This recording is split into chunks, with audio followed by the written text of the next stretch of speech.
the Out There channel.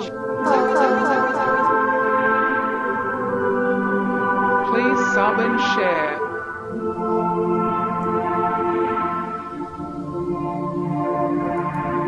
Searching for the truth. UFOs, aliens, greys and ufology. Real images, real stories, real videos, real cases, researched and investigated by professionals in the field and cutting-edge discoveries. Multiple witnesses, abduction accounts brought to you by Team The Out There channel.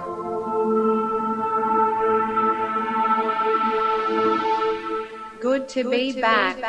5, 4, 3, 2, 1. Action.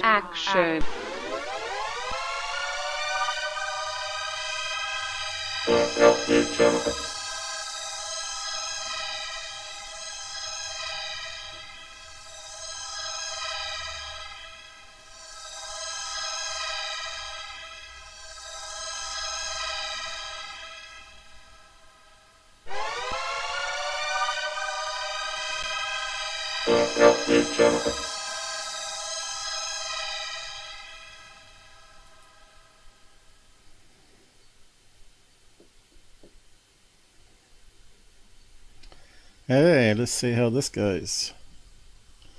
Sounds alright at the moment. Haven't got everything up and running though.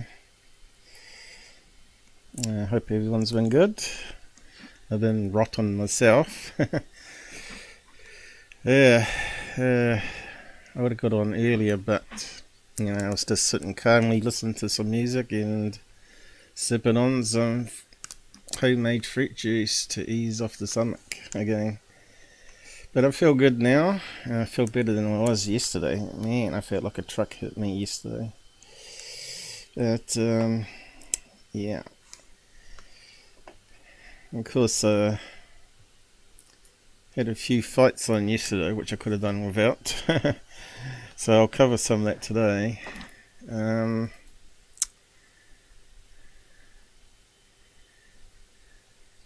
The Lone Gunman, the Out There channel.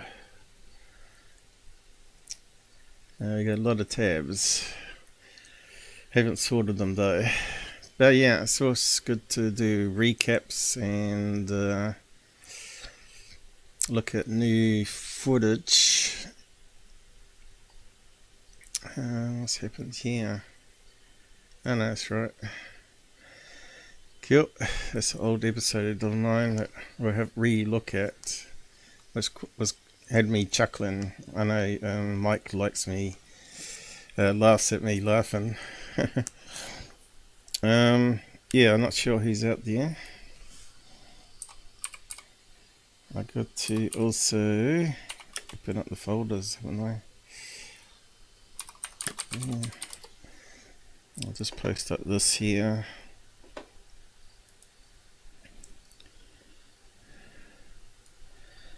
So apparently I'm a wee bit more sick than we knew. Got high TH, thyroid. How do you say that word? Which means I get fatigued and put on weight as an outcome of that. That might explain what's been going on with me. And working here too much. Trying to save ufology from the idiots out there. But I think it's a Titanic. It's gradually sinking. Save the children. So had a run-in with Mick Pope on Twitter, so I'll go over that to start with.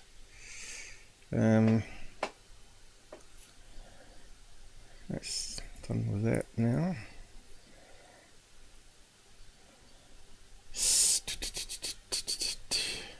Where's my thing gone? Here we go. So yeah, let's see if it comes up. Alright, yep, looking good. When the Pope runs. Plus Orbs Balloons and Gabber Skyballs, because it sounds pretty cool. I might have to call him Gabberoo to rhyme with Charlie Roo. They were both part Australian. Okay, I pinned my webpage there. And you can find all the useful links there and donation links if you want to help fight the good cause of truthology, the real truthology, and not the Gabber truthology with third face and other shills and grifters. It's funny ufology. So, yeah. Why is that not scrolling? CPU. I'll open up the side chat when if Gabber shows up. I did say I was going live. First of all, say in the side chat, and then I'll open it up because it just consumes another 10% CPU, I think. So if he's out there. And what else am I missing? My folder, I'm not sure if I need it though.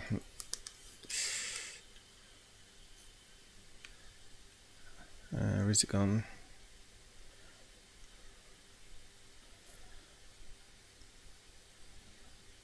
So many things you have to do. Probably don't need the last one now. Get rid of that. I'll put it in the trash can.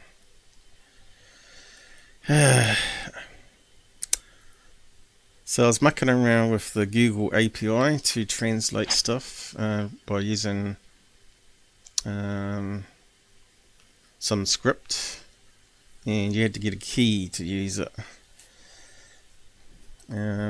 else it limits things. But I haven't really used it, you know, and they only give you 90 days free use. I was going to convert some of my YouTube videos to other languages for subtitles. It's not, I don't know why they don't do it already, because it would improve how much money they earn too. But I don't think they got enough advertisers anymore. I think that's the problem. Advertisers are pulling out, and because of the recession, because of the person they like so much, Biden, claiming it's the Russian war when it's really him. Yeah, I don't know about you, but there's a food crisis even in New Zealand now. Can't get eggs.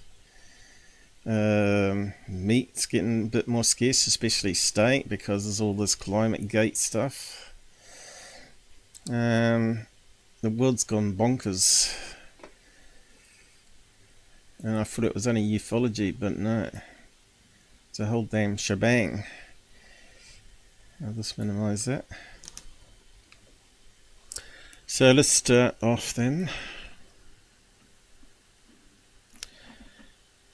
I don't know if I got it in order. Let me just check.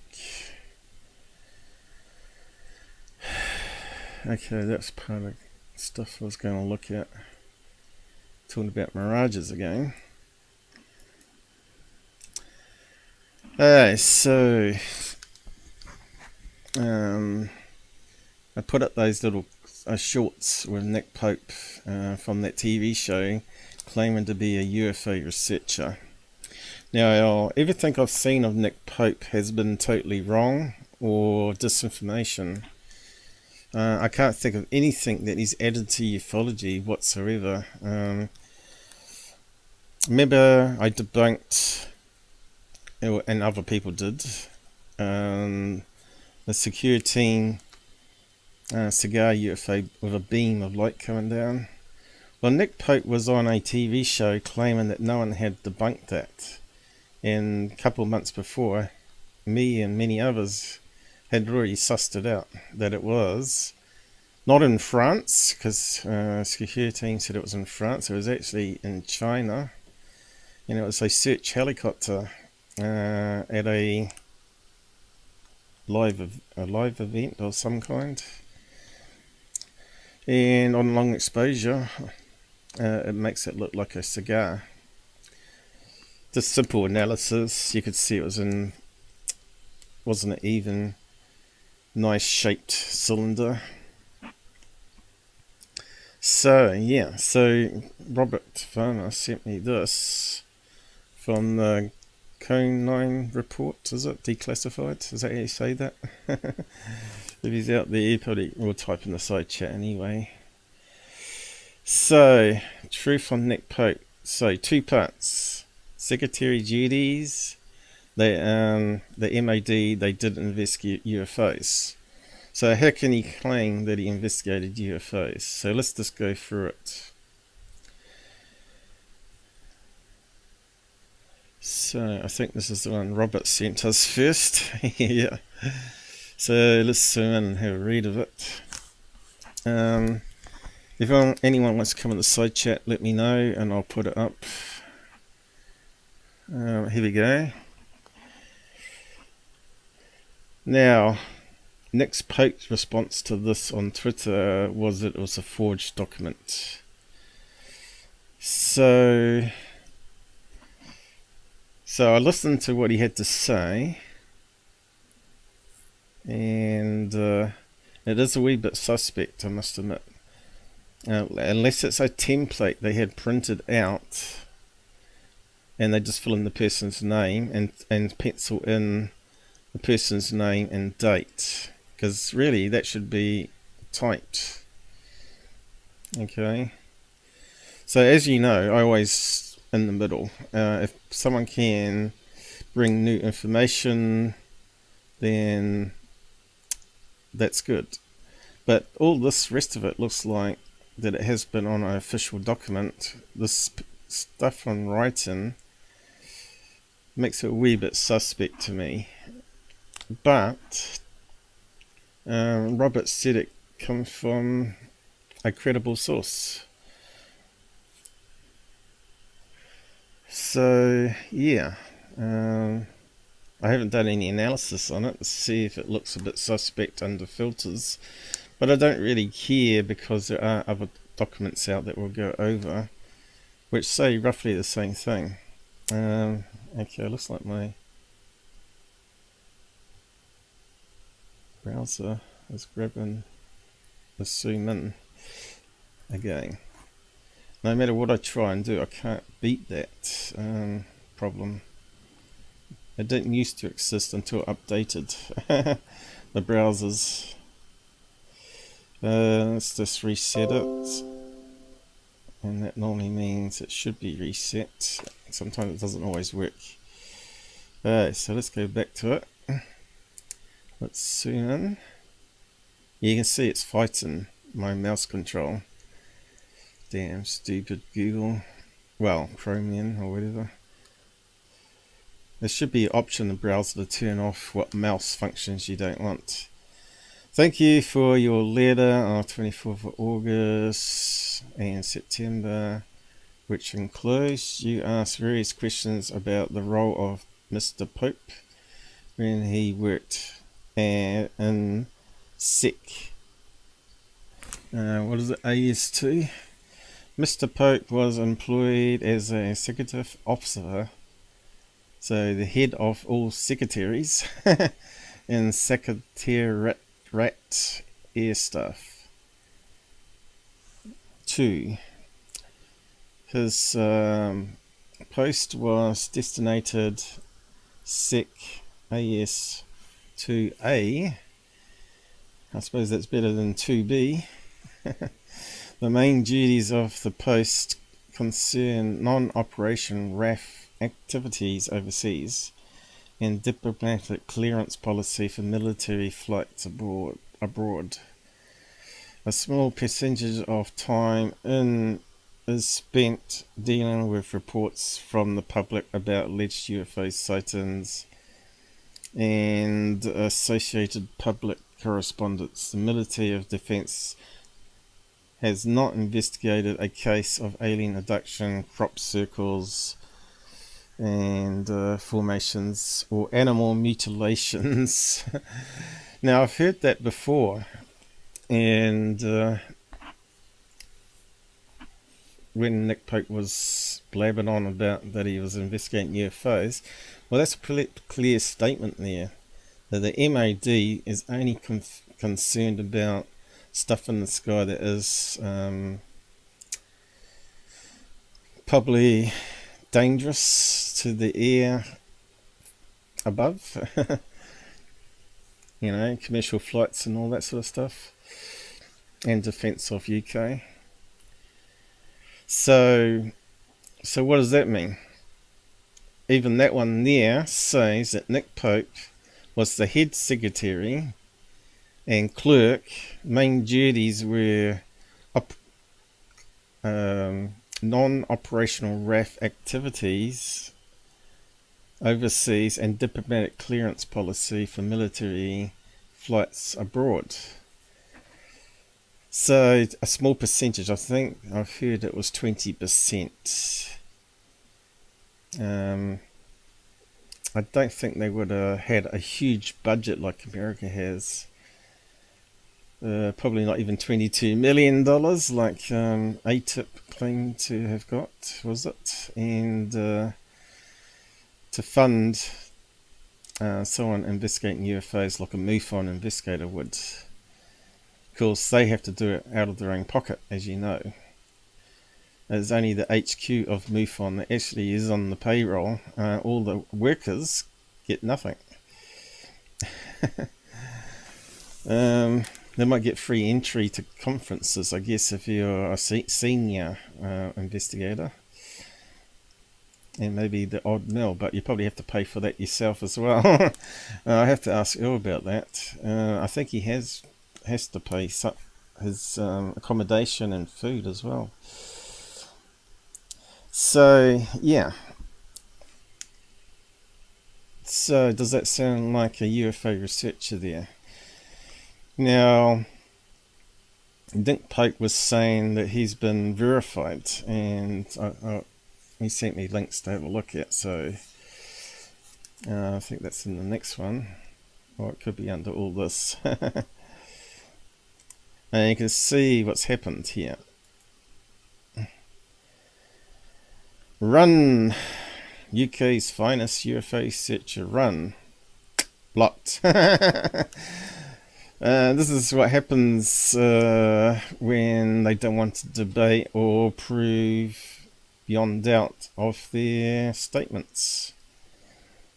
The only time I block people if they become a damn nuisance and start mouthing off.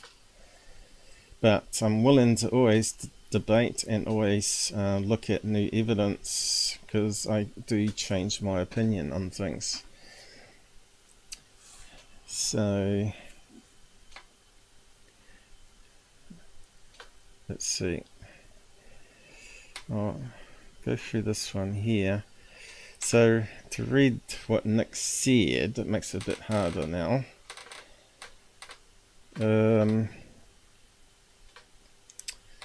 Let's see. Do a log out. I wouldn't have thought. I thought it would just simply muted me and not blocked me. But yeah, let's see. Microsoft maybe. Another browser to open. Well, I got it open here anyway, but another instance of it. Microsoft. When it updates, you know it's going to screw up. So I got Curve Team there. Let's see if you can bring up next. This is why blocking is stupid anyway. A lot of people have two accounts just for this reason. But yeah, I like to try and do it other ways, like this. And there you can see his comments. So let's just go through it.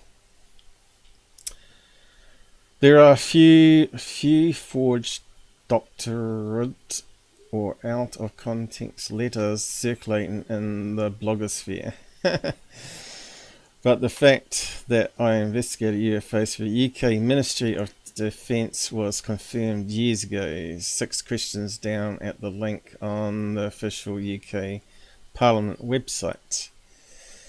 So I had a look at that one,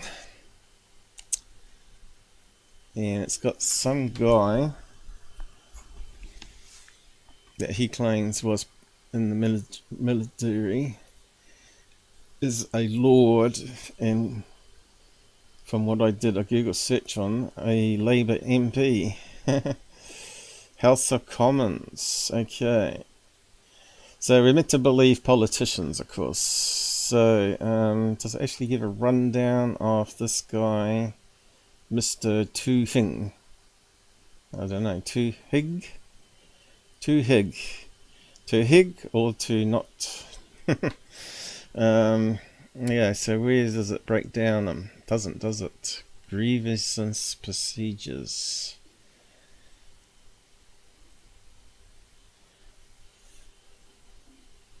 Yeah. So further down here is the thing that he's referring to is proof that he's telling the truth. So let's just get to it. Okay. Mr. Nick Pope to ask the Secretary of State of Defence. Secretary of the State of Defence. So what does that actually mean? In what capacity is Mr. Nick Pope was employed by his department between 1991 and 1994? Okay. From 1991-94, Nick Pope worked as a civil servant within the Secretariat Air Staff. A civil servant, that is a secretary, is how I read that. He undertook a wide range of secretary tasks. I don't know why they use that stupid word. Relating to central policy, political, and parliamentary aspects of non-operational. It sounds exactly the same as the other letter, right? Activity. Part of his duties related to the investigation of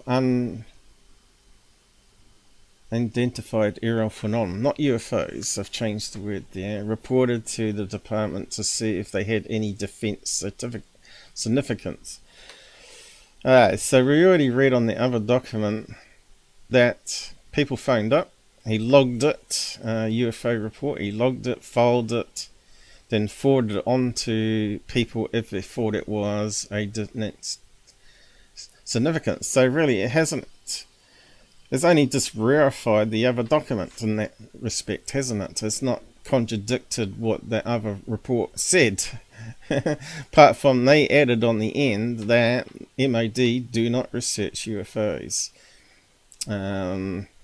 But I think they forward the information on to USA if it was related to them in the working in UK in their own little Air Force bases there, right? That's how I read that, and I don't think there's anything else really worth making note of here.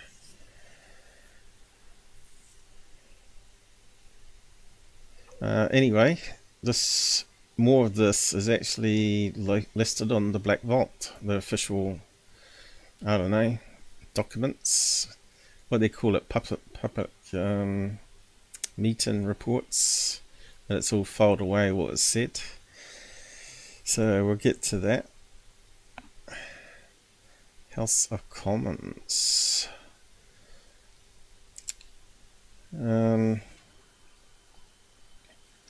So just carry on. What? I said what to the forged one. This was found on a declassified codine files. DI-55 done the real investigation. I suppose that's what Rob said. I think he means the real UFO investigations. You're saying they forged it? Oh, what happened there? It got bigger, did it? What happened there? Oh yeah, the browser's taking control again. Maybe. And then it carries on. Let's see. SecAS, where I worked, had a policy and investigation led.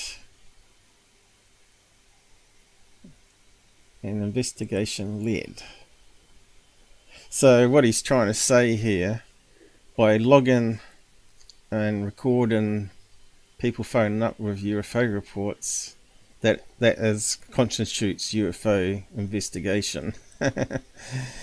Okay, that's how I'm reading what he's trying to say there. That's his point of view, right? DI-55 provided us with specialist scientific and technical intelligence to help our investigations. So it sounds to me that they forwarded on to them, and then they replied back and saying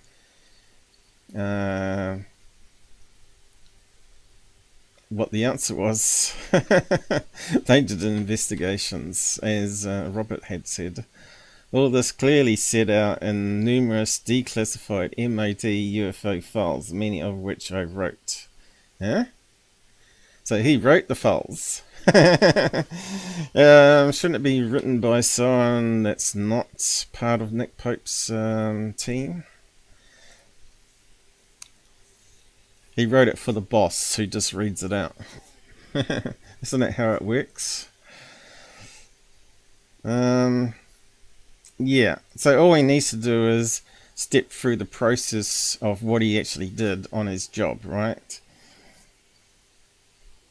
Like I could say I worked for a help desk in Australia. One of my tasks was to answer incoming calls on a help desk, document what the problem was on a computer database, and then proceed to try and solve the problem. Generally it has a set routine or a process, like password reset. They can't log in, so password reset, you bring up the application. So I can describe the process of what I would do every day. Now, why can't Mick Pope do that? He puts it in all these terminology, which sounds better than what it really was, probably. I suppose logging down UFO reports and seeing some pictures is probably the highlight of his day, really, to all the other mundane tasks he had to do. So I said here, so just show us the original document and place it next to this so-called forged one. Which I never found, by the way. I never found. But I think, like I said, it looks like it's a template and they just hand wrote in stuff instead of doing it on a database computer properly. Probably because whoever was doing that couldn't be blowed, had no technical skills. Nick Pope, the original document confirmed my MD investigative role is in relation to UFOs is at the link. Yes, we read out both of the documents and they both say the same damn thing. I've explained, if you're not aware, Hansard is the official record of UK parliamentary procedures. You can doubtless order a hard copy from the library. Why would I when it's been scanned online?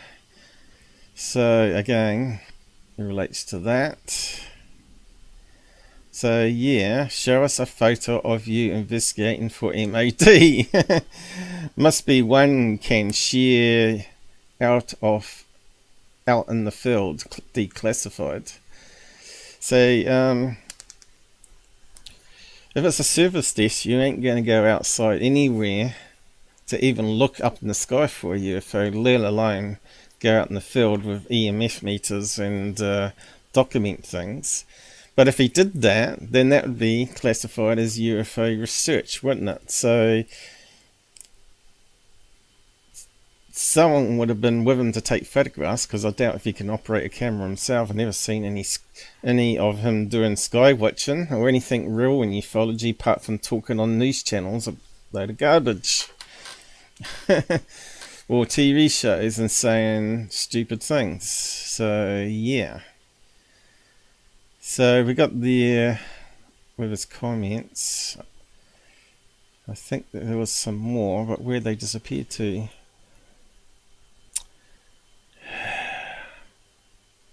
In sub comments, is it?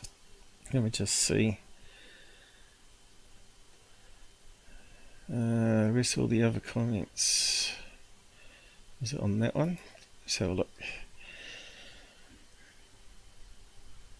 Okay, that looks like the same one. I know. Okay, there might be some more here. So, Mr. Tuhig, a lord in the Labour Party, how's he related to MAD? So that would be like the Ministry of Defence in New Zealand reading out reports from other people, is what I understood, but he said he was in charge of the department. So his quote exactly the same, secretary duties, but altered the last line. So we saw that. Now I don't know any clerk or secretary for any uni or corp I worked for that went out investigating anything. They booked lunches, they typed up handwritten notes and forwarded on to people. That's all I remember what secretaries did. I see this as zero proof. I think it's a loose term. He's using a loose term to make him sound even better than what he is, right? So now he's saying, Don. Okay, looks like he's got a personal connection there. Don was one of the MOD defence ministers. Oh, so what does that exactly mean? So was he a boss that he talked to every day? Or was he just some sort of talking head for Parliament that took all the reports from all the other people in the organisation of MAD to relay it to the King, the Queen and whoever, the Prime Minister? All UK government departments appear as one of their ministers. Okay, so that's what he's saying here, isn't it? Exactly the same in New Zealand. They follow the same UK thing. So they can be represented in both the House of Lords. So that means they could get it wrong too, their statements, right? If they've read it and then they repeat it, they're just parrots. It's not like they were there watching what was going down. That's how I read that. So the material I cited is an official MOD statement and thus 100% proof. 100% proof of what? That you're a secretary that logged UFO calls. No proof at all that he was a UFO researcher.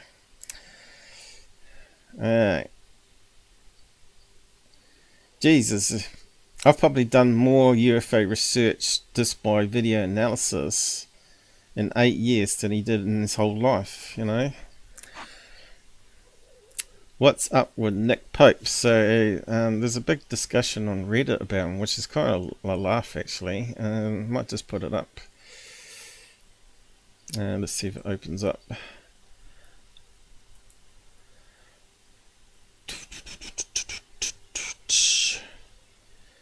There we go. So why can't people be truthful all the time?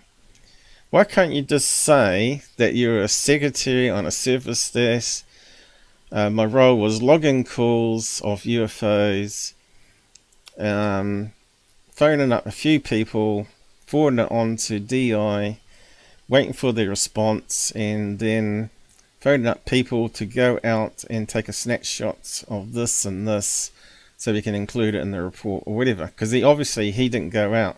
So if DI said, oh, that sounds like it's a lighthouse on such and such island that they saw from a plane,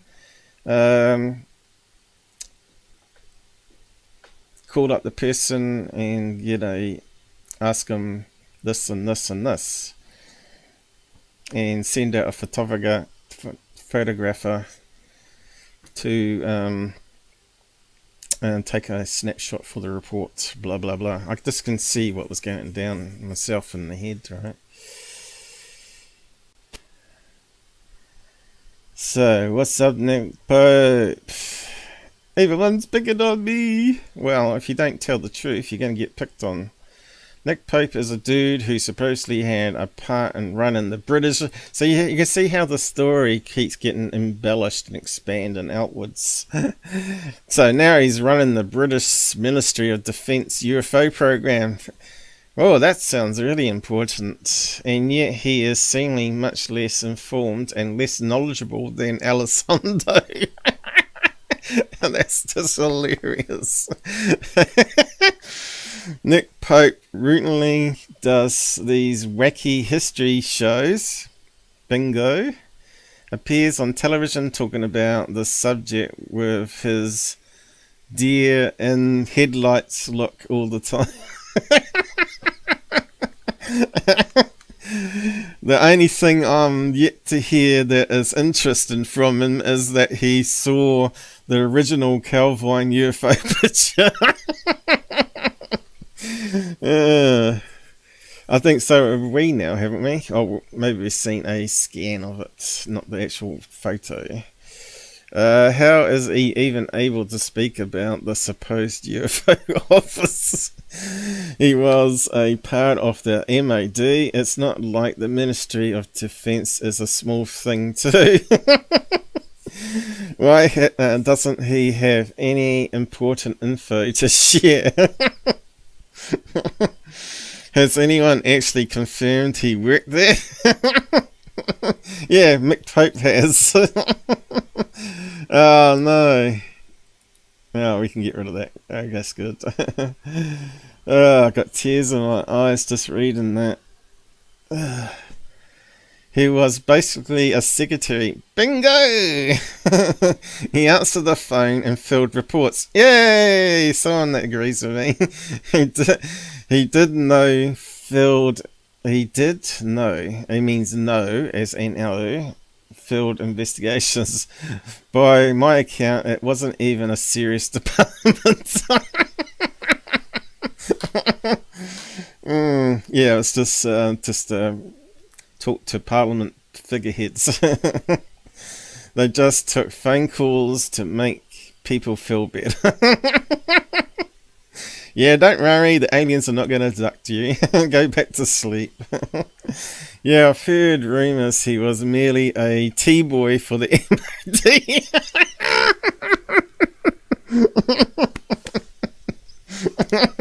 This sounds like the Bob Lazar thing. He was a cleaner sweeping floors. I just love ufology. And there never was a UFO death there in the first place. How many years ago was that? It's only 7 months ago. I'm going to ask Mr. Greenstreet, you worked with Nick Pope on the basement office. Do you have any professional impressions of him you'll be willing to share here? Nah, they all lie behind their backs just to keep their keep mates' rates. Aye, did you find him knowledgeable, his history with the MOD legitimate? For contents, this thread is people wondering what's up with Nick Pope. Nick Pope never investigated shit. And it wasn't even a job. A real job, you mean? He was an admin billet, sitting at a desk and answering a phone. He has made a good living being a shill.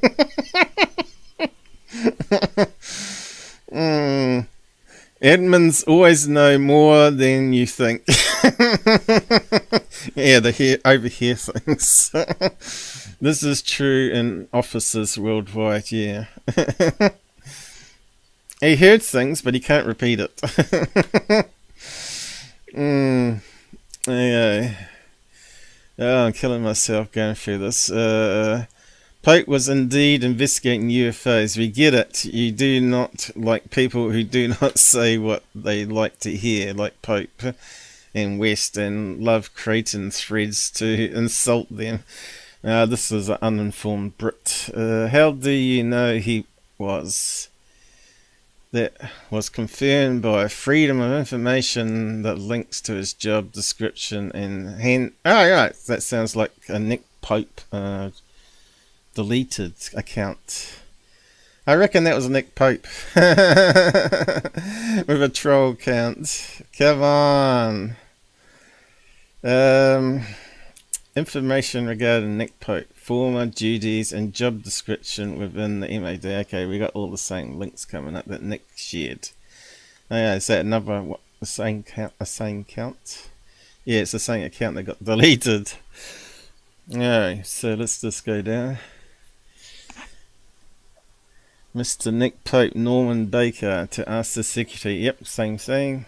Someone's reposted. Is that the same guy? Yep, he's reposted the quote. That's got to be Nick Pope. So no T-boys are mentioned in the British Parliament. No, it's this little single line, wasn't it? So we've been through that. Okay, what else they're saying? Elizondo is a super fraud. Christian for love, is it? Christian for love. Strange.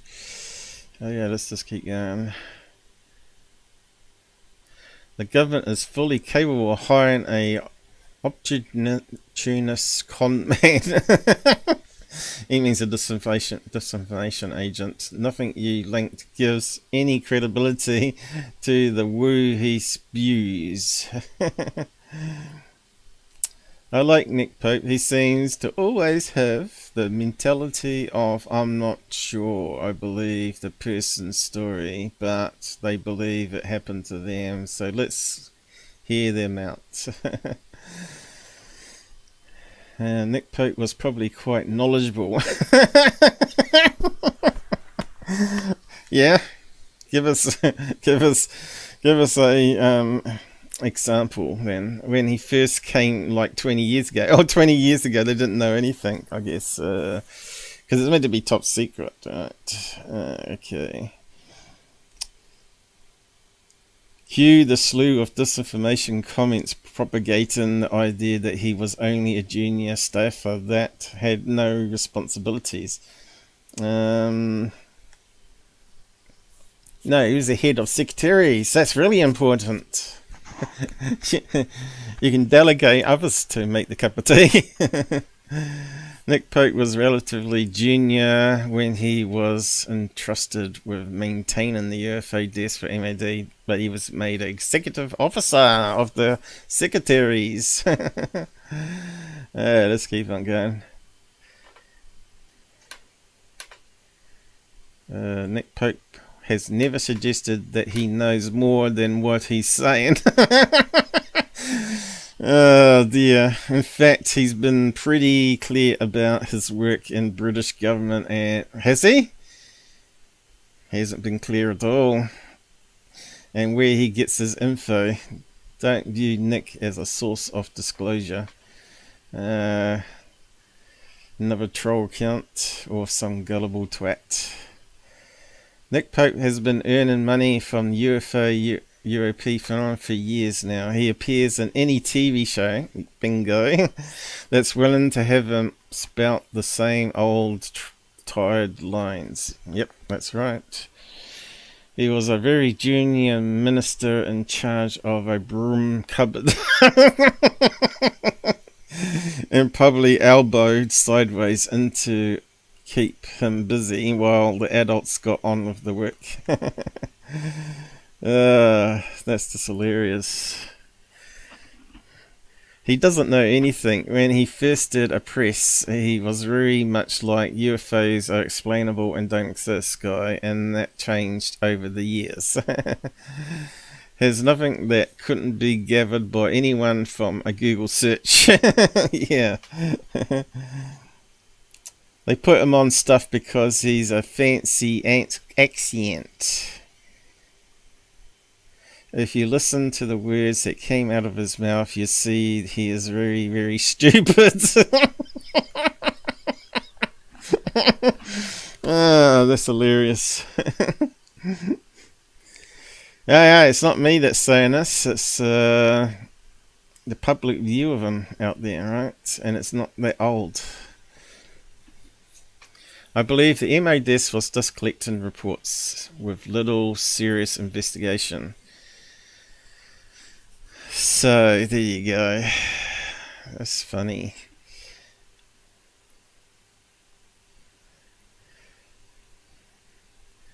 That's bound by NDA. Right. Yeah. Nick Pope has a pleasing voice. Another bullshit line fraud who they sell on TV as a man who ran a British UFO program. Doesn't this man make a living off the idea that 1950s sci-fi UFO aliens that supposedly visited Earth? Yeah, okay. Another washed up grifter. Okay, we'll stop there. Man, that was fun. Okay, let's go down. I didn't need the link to know his facts. What's he? I think he means the facts about you. I didn't need the link to know the facts about you, but I appreciate the additional info. So after that, there was more. Right, well, I'm not sure where it's disappeared to. That's kind of weird. Maybe he deleted it, but the last comment he made, he still stands by what he said, blah blah blah, and been verified. It just repeats the same thing. Didn't bother providing any pictures or evidence of what he actually did, just that he ran a service desk. It's not like they had remote control software like I had to use and access a person's computer and fix it. But yeah, that was just one of my contracting dogs, so it paid good money too, I tell you. Those days are long gone probably, especially with my eye. So let's get back to the original. I'll post a link to it anyway. Hey Gabber, I was just having a good laugh at Mick Pote's replies and reading other people's replies about him. I'll open up the side chat in a minute. I'm just worried it's going to go wrong. So yeah, he blocked me quite a bit here. Show more replies. I'll just see what comes up. Right. So I had a look on Black Vault and I got this one here. And I'm going to have to fight the browser for the soon. Well, the way I'm reading is secretary role, reading reports and analysing if any defence significant. then what sending it to the next level up? That's not boots on the ground like MUFON investigator. Also on Black Vault is this. Still sounds like embellishing to me that he was a UFO researcher. So let's just have a read of this one. So this was Parliament records again, I guess. In addition to being an MOD civil servant, Mr. Poop is published author of several works, both fiction and non-fiction, and regularly provides interviews to both the print and electronic media on the subject of unexplained aerial phenomenon and the possibilities of extraterrestrial life in general. Between 1991 and 1994, we've heard this one, Nick Pope was posted to Secretariat Air Staff as an executive officer into the post of Secretariat Air Staff 2A. So it's just the same old crap we've already heard. So this is obviously from that same day, I guess. Mr. Pope was promoted from this post in 1994. So that means he only worked 3 years there, logging UFO reports and forwarded on to DI and calling that part of being a UFO researcher. Norman Baker to us as Secretary of State. I think we read that one already. Mr. Tubhig, the Ministry of Defense has never operated an UFOs project. There you go, he's admitting to it. UFO sightings reported to the MOD are examined solely within the context of controlling the integrity of the UK's airspace. The MOD does not attempt to identify the precise nature of each sighting unless there is evidence of a risk to this integrity. Examination of UFO sighting reports is a task performed by desk officers within the Directorate of Air Staff. So what's that telling you? Nick Pope was not air staff that went out and investigated. He was a desk officer. But unless he can prove otherwise, we will change our mind then. That's the way you're reading it. You are reading it wrong. No, it's not. I found other researchers also read the info the same. He's enough a grifter, a support of Pope and probably security team fan too, right? He didn't reply to it. Alright, so from what I see, all the reports say the same thing, and it doesn't confirm that he was a UFO researcher, just that he logged phone calls again. Processed reports, worked at the service desk, never got out in the field. So, yeah, why can't he be dishonest on TV? So, I worked for the MAT, recorded phone calls of UFO reports, forwarded on to the relevant departments and coordinated and documented things with them and so on, right? But we didn't go out with meters and interview people directly face to face and record it on audio tape, blah blah blah. You know, you could just be honest. How would you say it though on TV though? You wouldn't say all that. I worked for the MOT as a secretary and made cups of tea. No, I worked for the MOD, and as a secretary, I logged phone calls on UFOs and forwarded on to appropriate levels. I suppose you could say that. That would be honest. You can call it being UFO research initial phase. I suppose you could say something like that. I don't know. I suppose I should really post the link in the side chat so you can have a read of it directly. There is another thing I have here though. I wasn't the first to point this up. I'm not sure if I got it handy here. Let's just check. Ah, right, here's another one. You are blocked. That's not a UFO researcher. That's embellishing things to sound better than was.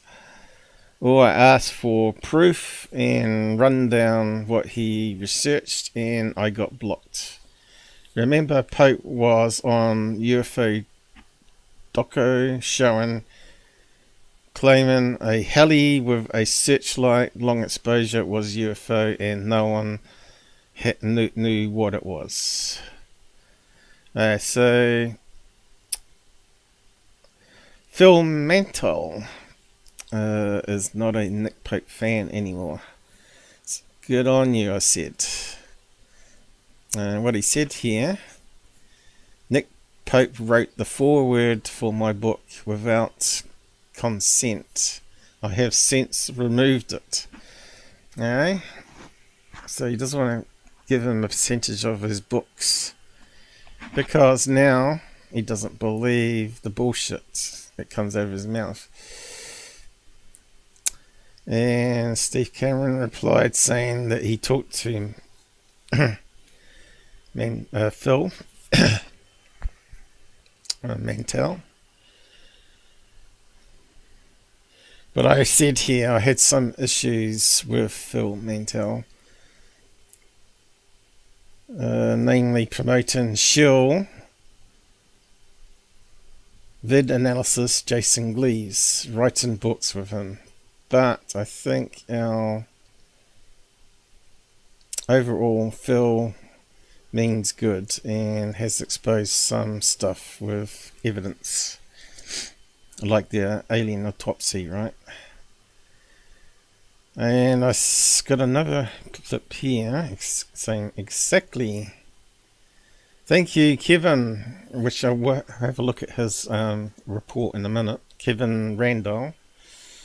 Thank you, Kevin, for putting the record straight. In humble opinion, Mr. Pope has lost all credibility. There are yet more documents of a similar nature in the MAD files that prove exactly what David Clark, Dr. David Clark, what's he a doctor in, and others have been saying is correct. No one has to believe me, of course, as they can check for themselves. The MAD UFO files are all online. Mr. Pope has yet to produce one document that supports his claims. Nick Pope's ship has now sunk with all hands aboard. Hands lost. Okay. And I said here, I didn't know any of this, and I see others said the same as me. So this is interesting. This is Kevin Randle. And that's just to wrap it up on Nick Pope, really. And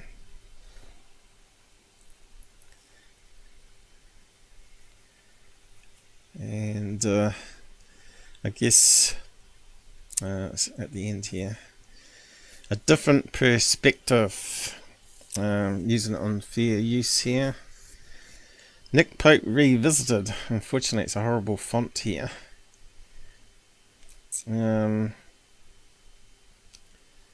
Just zoom in, and you can see I might be better put it in the other browser and reading it. I wonder how well it's going to work though. Let's just give it a try. So once we're finished with this, I'll get Gabber on. Oh, have I not got it open now? No. Just open it up again.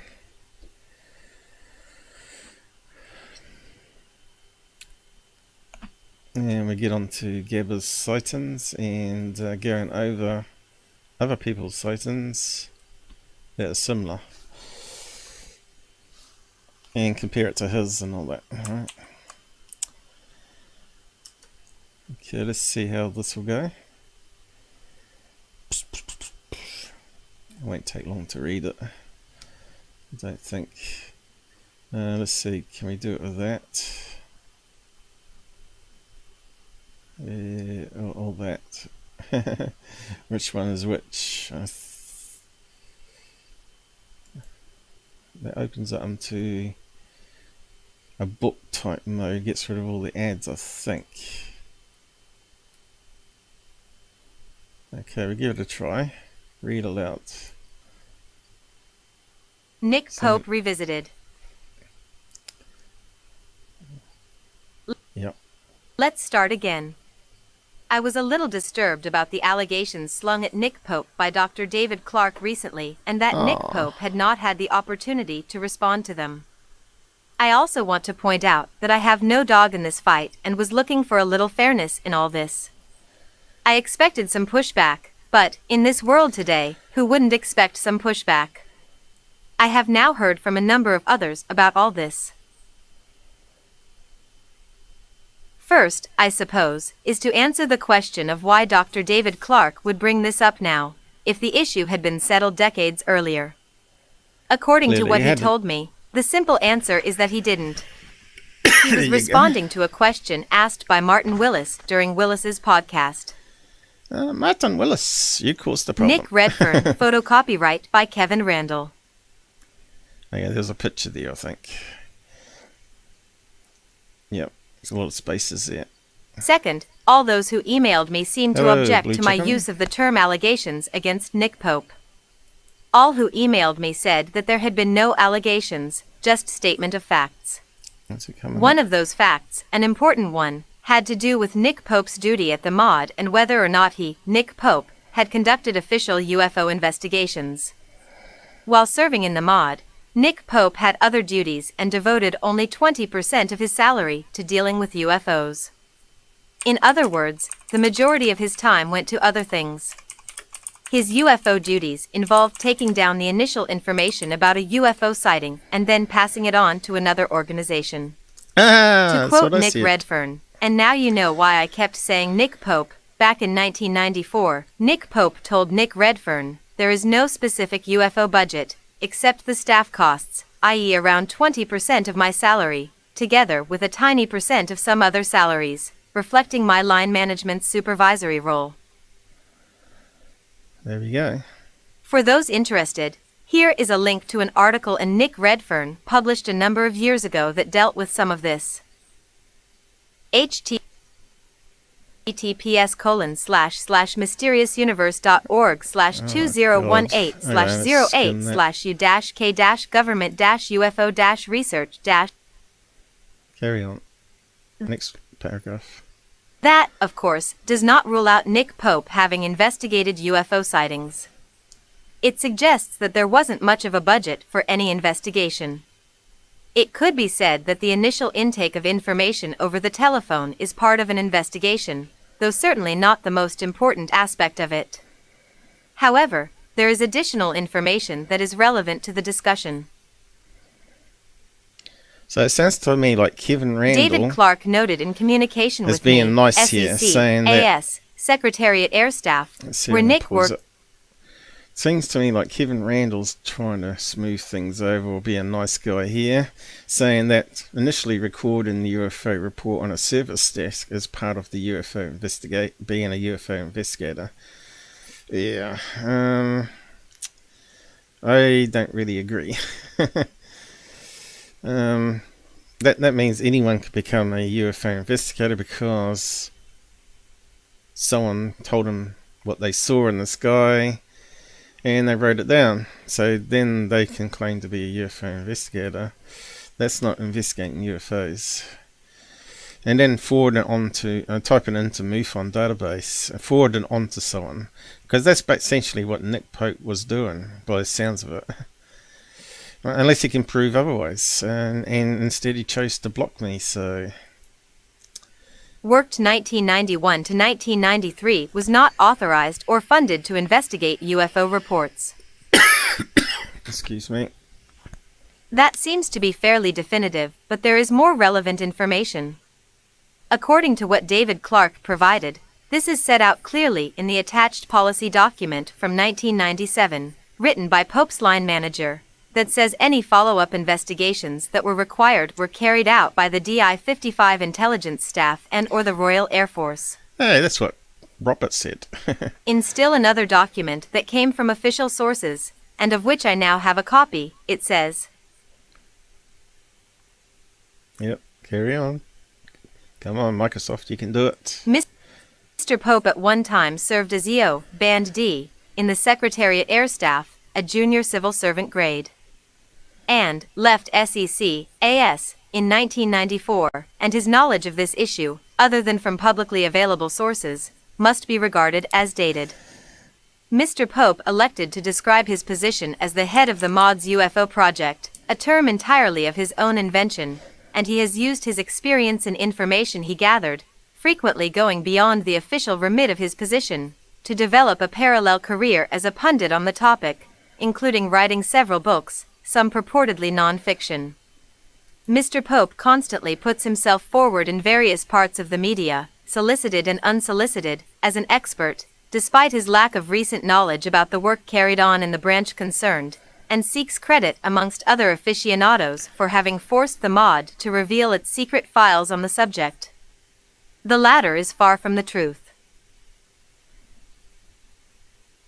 Finally, in what might be the final straw here, David Clark provided the following. In another document from the same period, the head of the Air Historical Branch, RAF, is even more forthright, saying far from accurately representing the department's position, he, Pope, has sought to embellish the truth at almost every turn. Embellisher. I suppose that if you wish to be generous, you could say that taking the initial report and asking questions about it could be considered part of an official investigation. But that is really stretching a point and doesn't accurately reflect the situation. The actual investigation into the reports that demanded additional work was carried out by other British government organizations, and Nick Pope had virtually nothing to do with that. Yep, that's the truth. But the real problem here is what Nick Pope published on his own website. Any errors, embellishments, alterations of fact can't be blamed on the webmaster. Listen Nick to this. Pope approved the content. This biography said, Here we go. Embellished. Nick Pope ran the British government's UFO project. From 1991 to 1994, he researched and investigated UFOs, alien abductions, crop circles, and other strange phenomena, leading the media to call him the real Fox Mulder. His government background and his level-headed views have made him the media, film, and TV industry's go-to guy when it comes to UFOs, the unexplained, and conspiracy theories. What a bunch of bollocks. Another aspect of this was that Nick Pope had apparently accused David Clark of plagiarism and of being a needy, dishonest ufologist. Oh! The direct quote from David Clark is, Nick Pope has called me dishonest, a liar, a nut, and a serial plagiarizer, despite providing absolutely no evidence for any of these things, all of which are seriously defamatory. Yep, sound like it. But this particular allegation has been debunked by Haley Stevens, a post to her blog, which you can read here.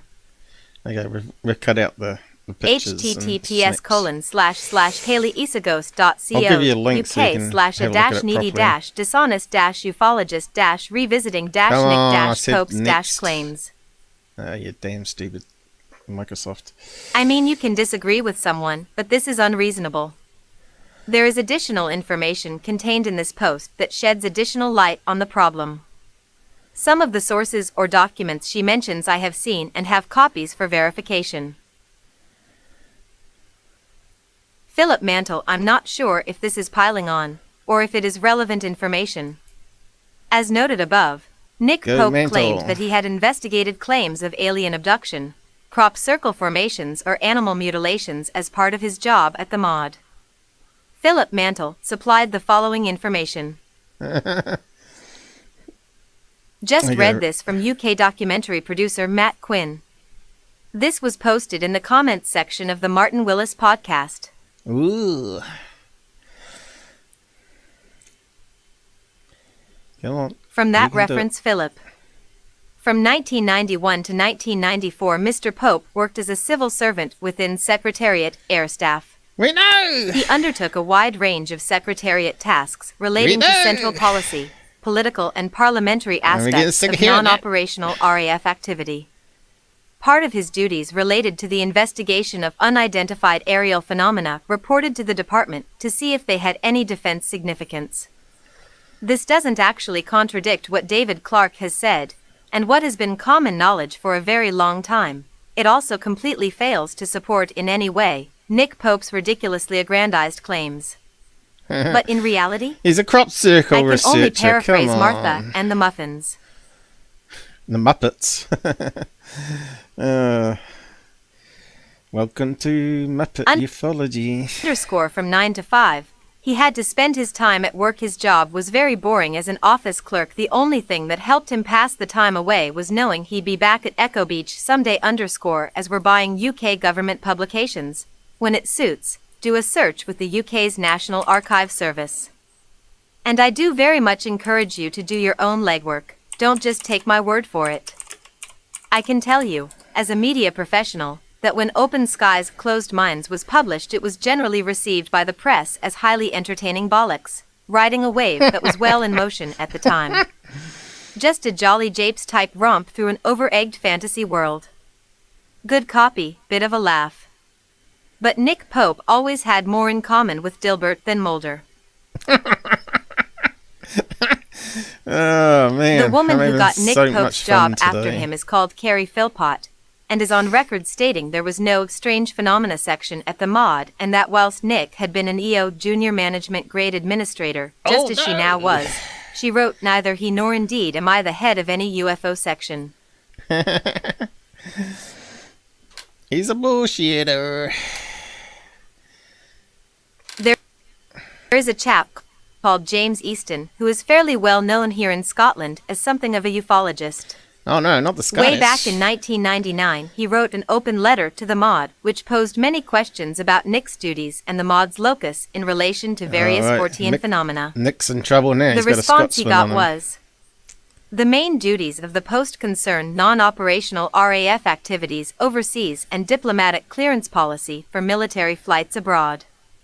A small percentage of time is spent dealing with reports from the public about alleged UFO sightings and associated public correspondence. The mod has not investigated a claim of alien abduction, crop circle formations, or animal mutilation. I'm sure it's now well over a decade since David Clarke put that information up on his own site, over 20 since James got the response he did from the mod, and I honestly cannot tell you of anyone, except the incredibly non-credible, to whom that was in any way, shape, or form a surprise. David Clarke hasn't lied. You don't have to like the guy, or not be disappointed at Nick. But David hasn't lied. There you go, guys.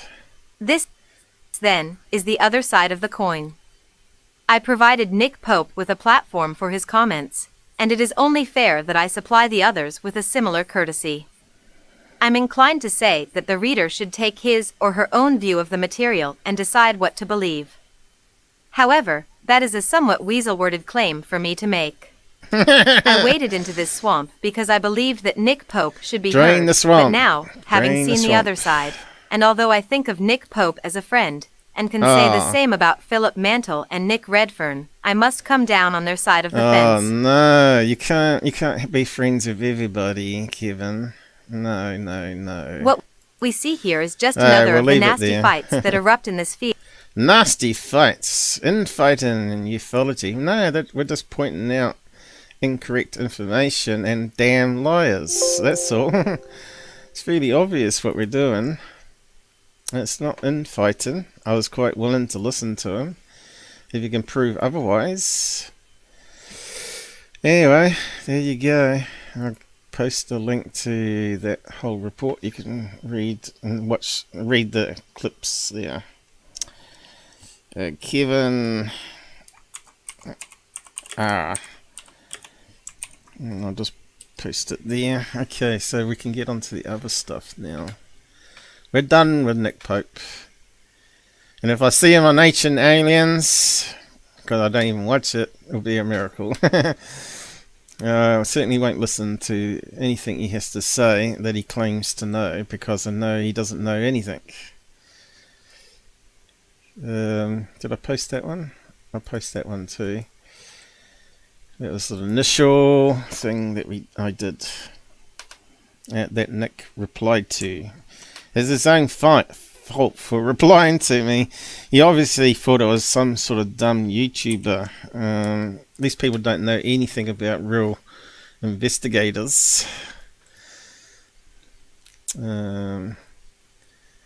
He clearly, I've replied to him in the past about him being wrong talking about these things, and this is what it is, but he never replied to me. It's funny how he only replies when his honor is in question, and he did a really bad job.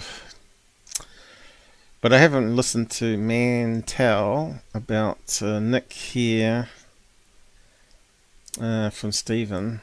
I think I posted that one already, haven't I? You are blocked. What a loser. Yeah, closed. He could have just said, I don't want to talk any more about this, and that would have been the final word on it. And I would then talk about it on the live show instead. So we got all this other stuff to go over.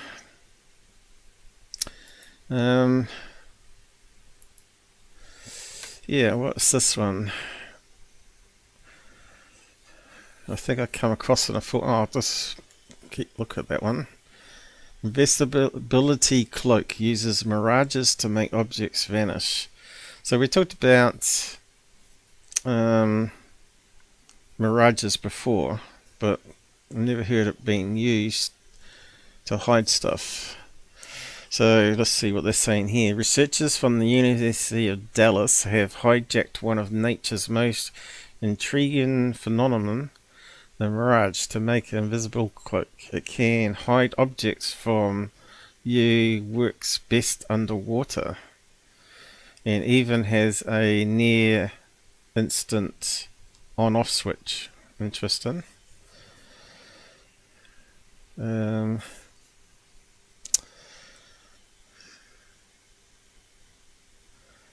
Works best underwater. Okay, to understand how it works, you need to first grasp the basics of the mirage effect. This usually the unusual experience, sometimes seen in the desert or on hot roads during the summer, can trick your brain into seeing objects that aren't really there. It happens with a big change in temperature over a small distance, bends light rays so they're sent towards the eye rather than bouncing off the surface. So if you see a pool of water, blue water in the middle of the desert, it's just the blue sky being redirected from the warm ground and sent directly into your eyes. Your brain, being that clever little computer that it is, swaps this mad image out for something more sensible, a pool of water. Yeah, I've seen it. I'm not especially in Australia. I'm not sure if any of you guys have seen it or not. Bill 9 breaks down Webb telescope. Oh yeah, that guy's a complete moron. With that in mind, the researchers wanted to find a material that has an exceptional ability. So if they're doing this in the public view, what were the military up to, right?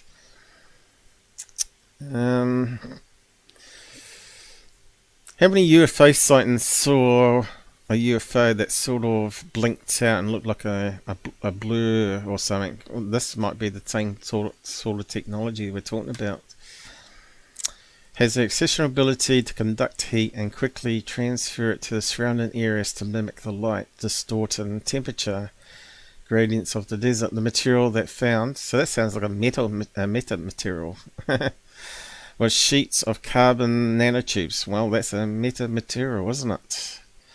The nanotubes, 1 molecule thick sheets of carbon wrapped up into a cylindrical tube, have the density of air but the strength of steel. Yep, we know that. They're also excellent conductors, making them an ideal material to exploit the Mirage effect. So, there you go. Through electrical stimulation, the transparent sheet of highly aligned nanotubes can quickly heat to the temperatures. They just said that. The surrounding areas, a steep temperature gradient is generated, which causes light rays to bend from the object. Never even thought about using a skin in this way.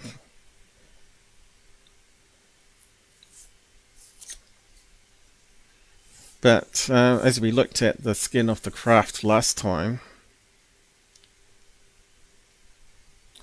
that would be like a more clever way in doing things with cameras, right? And projecting it on the skin. So this might be the early shielding they were using. But you could use that for hiding buildings too, couldn't you? Because when the satellite sees it as a blurry mess. So maybe they still use that. But where buildings haven't got that skin capability, maybe just have like a sheet of this material over, you know, like one of those camouflage nets, and then discharge it and distort the image. But then maybe if the enemy knew about it, they would know any distortions as a possible place that's been hidden, and actually send in some drones or something to take better photographs, maybe. I don't know. It's remarkable to see the cloaking device demonstrated in real life and on a workable scale. So when was this published? Let's have a look. Wired. So they've had it quite a while. 2011. Wow. And I just found it. So it's an old article, but a really one I haven't seen repeated on UFO talking head shows or Nick Pope. Mirage cloaking. So that's another piece of amazing information that you got from the Out There channel, which could be relevant to UFO sightings. Invisible what? Oh, cloak. My mind heard something else. Yeah. Blue chicken, what are we going to do with you? Roast you! Okay, so yeah, that was quite an interesting thing I found in random search, because I was searching about Mirages. Because Gabber, we have to see if we get his stuff up on the side. I'll see if I get him on. I'll just pop it up. This is where it's all going to go cranky, probably. Gabberoo is my new name for him. It rhymes with Charlie Roo, my dog. Yeah. Yes. How do you say your name? Yes. Yes. Gracias. The real life British version of Fox Mulder. Yeah, that's an old comment. Nice that you joined us. More the merrier. We don't get too many people on my show. Too technical. Gabber's not on. I might need to go to the toilet, and I'll wait for him to jump on. Gabber, you there? Voice is up now.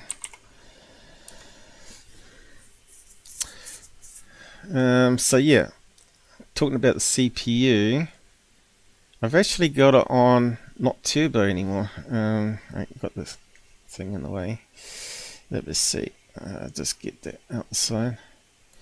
Is it corrupting? I haven't checked. When you get any corruption or weird noise, I think you get occasional clicks, especially when I zoom in.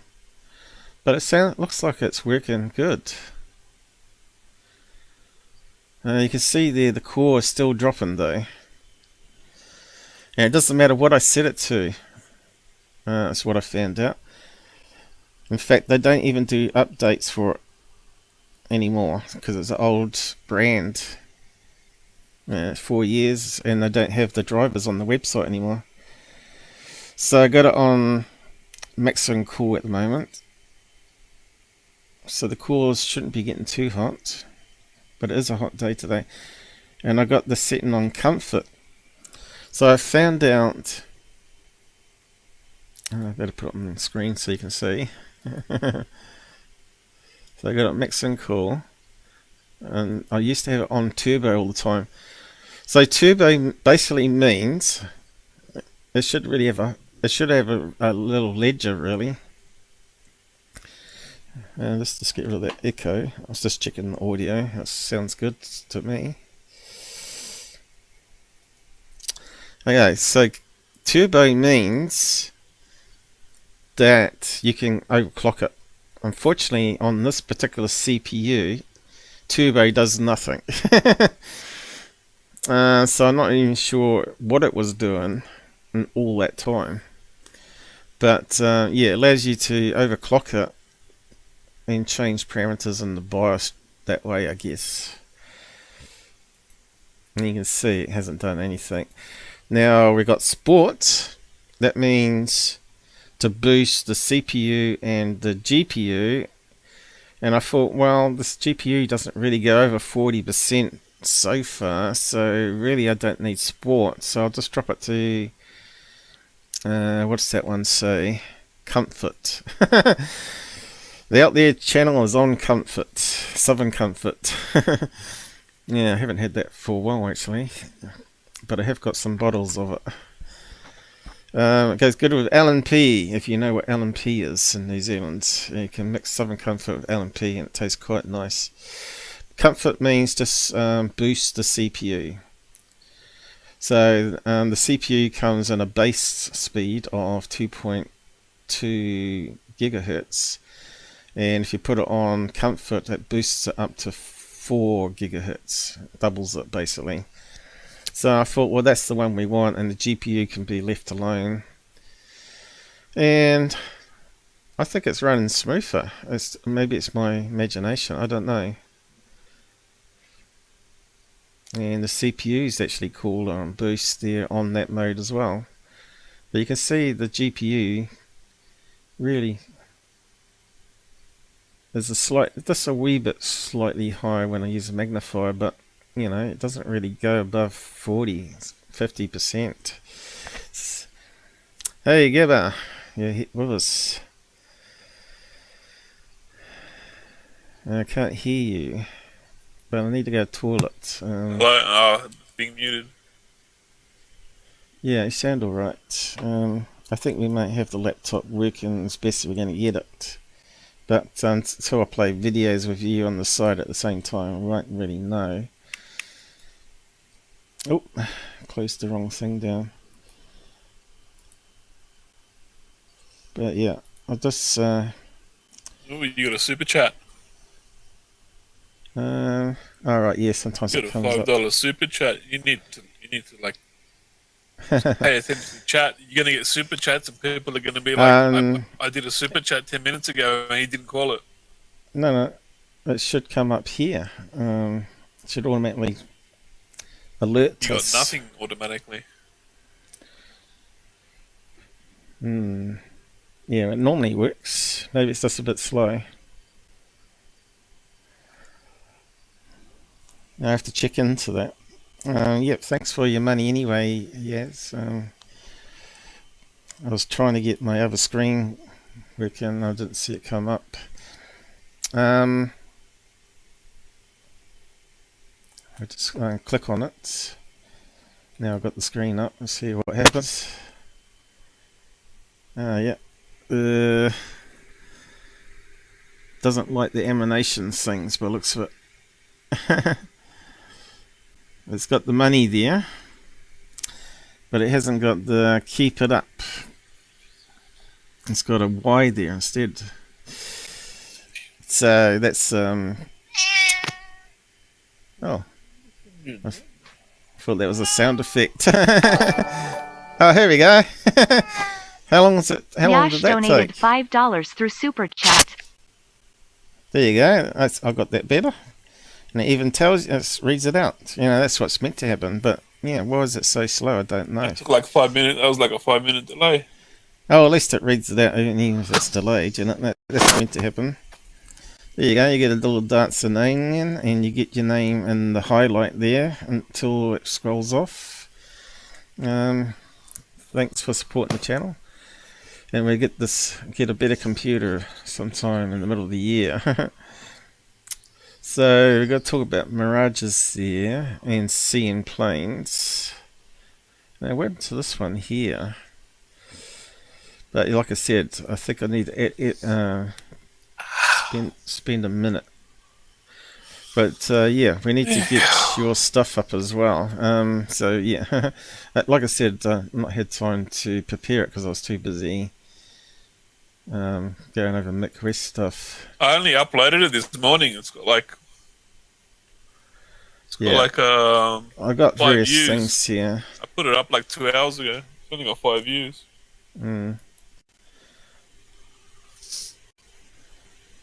It's got more views than your live chat.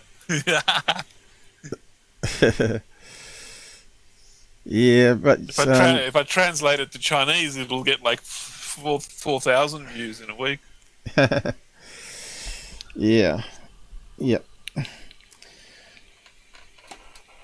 Like I said, I was mucking around with the translator, and I should be doing that too. But maybe sometime that China will unblock Google again, and people will be able to watch YouTube videos. But yeah, I'm not sure. China is not going to unblock YouTube because YouTube has anti-Chinese government videos. Yeah, I understand. They're never gonna unblock it. Yeah, I'll just be back in a minute, guys. Gabber entertain you by singing a song or something. Anyway.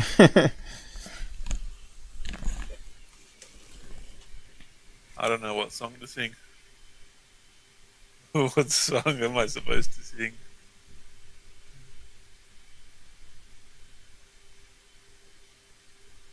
Paul's got balloons on his mind all the time. There's wedding balloons with LED lights and hypersonic blimps. Weather balloons going up and down. Balloons here and balloons for a clown. Paul's got balloons on his mind all the time. This is the kind of spontaneous publicity that stars are made of. Oh. Oh no. Balloons, eh? Showing balloons that just like fly zigzag all around the sky. I don't know what to say. He's got a balloon. I think he's got a balloon fetish. But one of those secret balloon fetishes. You know what I mean?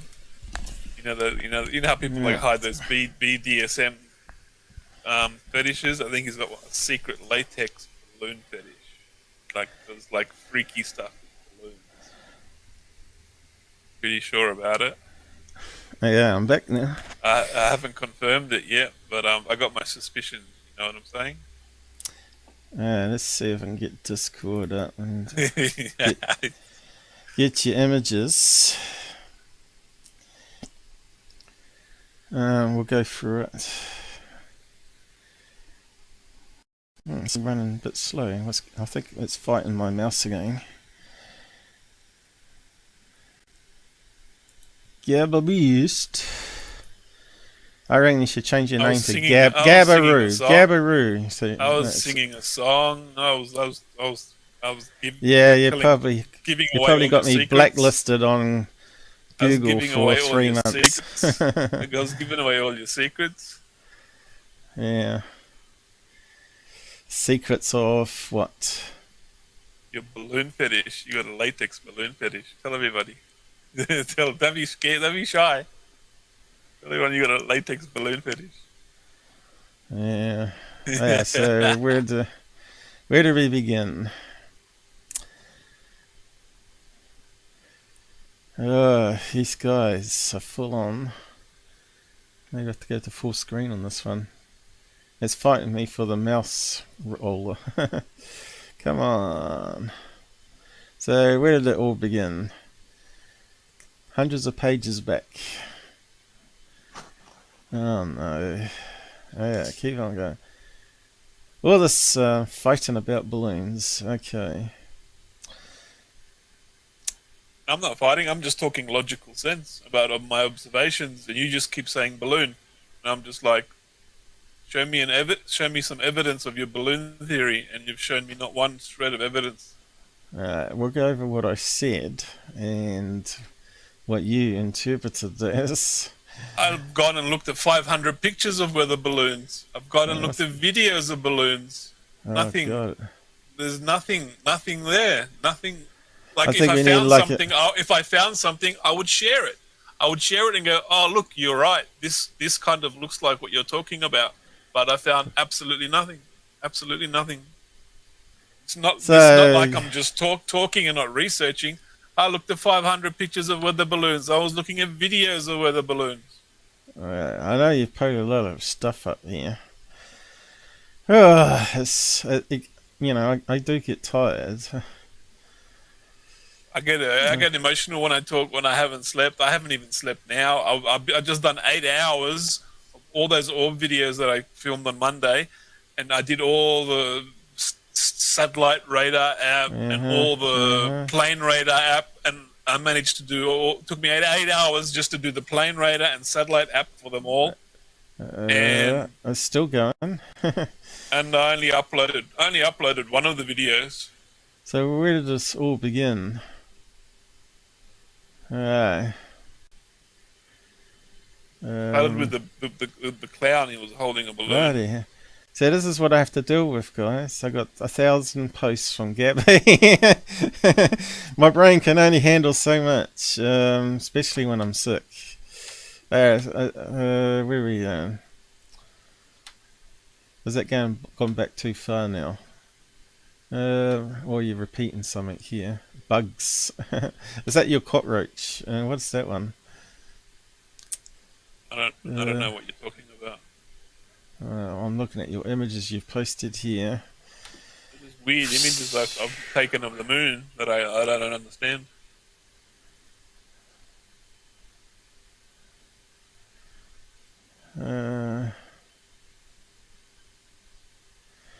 Yeah, so I think we're still going. Yeah. So we got these orange balls. So we looked at the min lights. It's been around for thousands of years. And of course we had some people claiming it was some sort of natural light source that only shows up when you get the Mirage effect happening. But the guy never actually gave us any videos of it, and just reading a load of stuff and someone talking about it is just not good enough, is it? Yes, so we discussed that a couple of lives back now, I think. So I read that a lot of them were Starlink and Chinese lanterns, as you know from that live show. So that was part of that. And orb last night was dark orange, very large, bigger than Jupiter. Okay. Let's go. Don't worry about that photo. That's a photo of Jupiter through a cloud. I looked at the satellite app. Ah, there you go. There you go. What? I took a photo. There you go. Then I looked at the satellite app. So why is it orange? Because the sun's reflecting off it? Because there's no sun. It's because of the cloud moving in front of it. No, but why is it orange? Jupiter is orange. Jupiter's orange. Yeah, but the sun's got to be illuminated for you to see it in the sky, right? So there was no sun. Is Jupiter orange? I thought it was more browny colour. It's browny orange. Well, that's really Looks like maybe because the sun is illuminating it more. I thought you that was see? weird because it zigzagged in front of me, like down, up, left, right. Yeah, and I told you about the ice particles. Why did it do that for? Why did it do that for? So then I filmed it with the video camera. And you said there was a sitting cloud still moving with over the you. camera. Yeah, I've talked about that. I've seen it with And my then own eyes. a cloud moved over the top of it. And it Ice disappeared. cloud. That's the difference. The ice layer, which No, is it's winter sometimes time. No, it's winter time. It's summertime you get here. It's the you middle get of ice summer. clouds. No. You get ice clouds any time of the year. But I find yeah. it hard to believe during summertime. So Winter there you time, go, yeah, guys.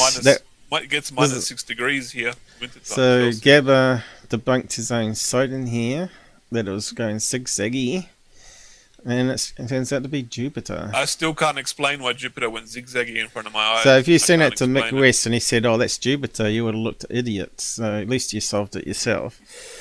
But I was just going to open I've it up sent to go. stuff to Mick West. He won't even look at it. He's scared because he can't debunk it. But you got to provide him everything, right? It's compass bearing and all that sort of stuff. That's what I keep telling you.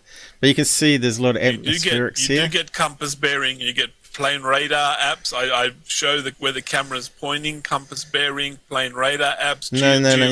You got to film it. You say, well, here is what I've got, and here's the compass on the phone next to the camera, and we're looking this way. You're filming a stupid compass. I'm not doing that shit. Well, if you really want to prove to people that your direction I'm not is trying correct, to prove anything to anyone. well, Don't understand. why be I'm a not Sky trying Watcher to then? prove anything.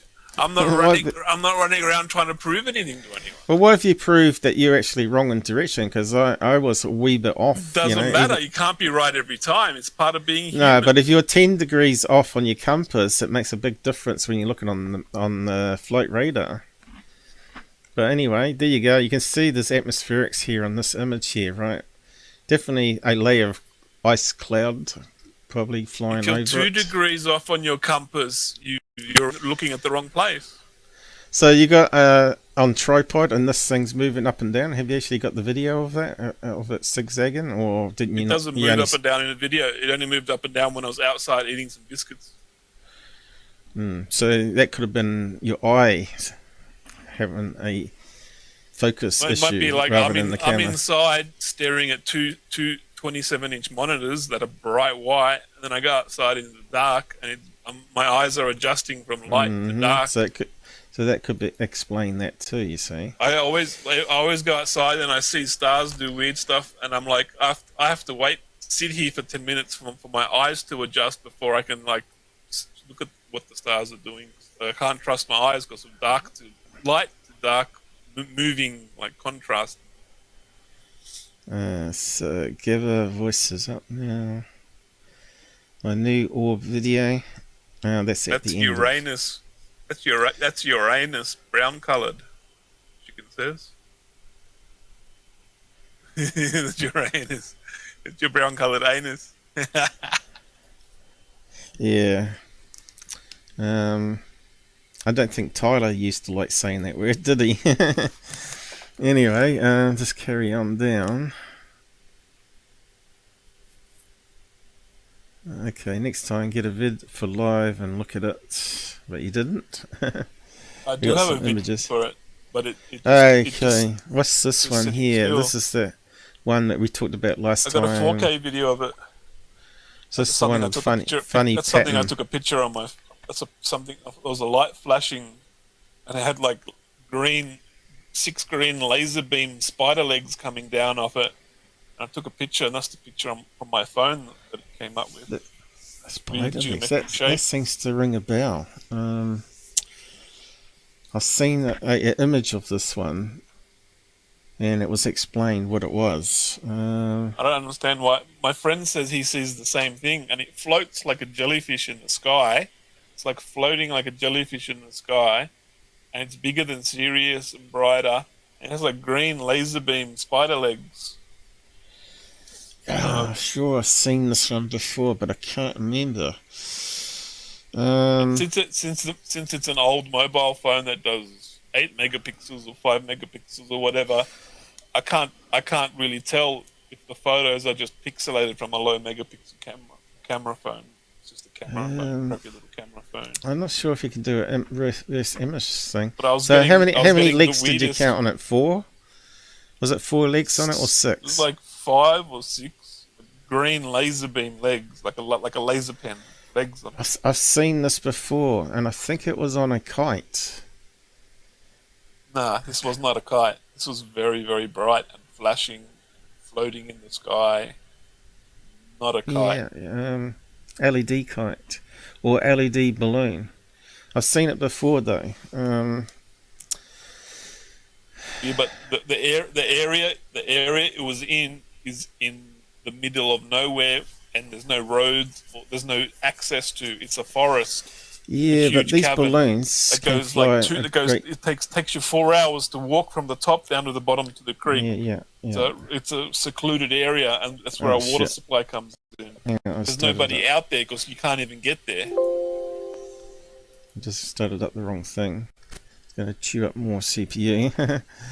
It'd be impossible for somebody to be there because you can't get there. There's no 4-wheel drive tracks. There's no fire tracks. When we have a bushfire 2 years ago that nearly burnt the entire town down, it burnt one whole street where all the rich people lived. Billions and millions of dollars of houses got burnt because the fire trucks don't have any fire trails to drive down to the bushfire to put it out. Right. There's no road access to the forest over here. No road access at all. Not even for fire truck. Yeah, I understand that. But you'd be surprised how far these, how far away from launch balloons found. I don't know if that will give us what we're after. Let's see, how far away do helium balloons land when you release them? About 620 miles is what I'm reading there. So let's see. I know they can travel great distances before they leak, you know, because apparently the helium molecule is so small it still goes through the fiber, the skin of the balloon. So yeah, we actually got some good balloon videos. I might actually just play them, so hopefully it won't get a copyright claim on it. Totally depends on the balloon and weather conditions. That makes sense. Let's see. Where is the answer?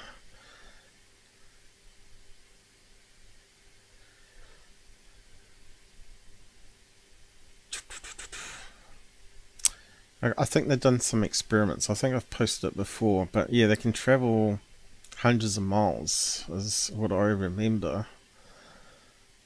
Told you he has a balloon fetish. He loves talking Oh yeah, about so what's balloons. this one His saying? As a favourite. chemistry teacher released Balloons hydrogen are and his helium. favourite. Released helium balloons regularly from my school. They were returned from a wide area, closest being found by a builder working at school about 100 meters away, and the furthest one returned from East Germany, about 620 miles due east. So whereabouts was he?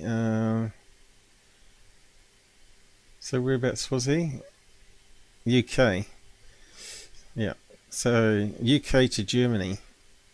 So what's 600 miles away from you and your location?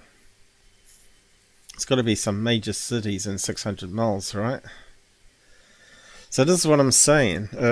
This is why you always got to take balloons seriously, regardless of where you are, because they can travel great distances. So that's talking about Milo balloons, or just balloons in general. So if he's filling up stuff, he's probably doing latex ones, right?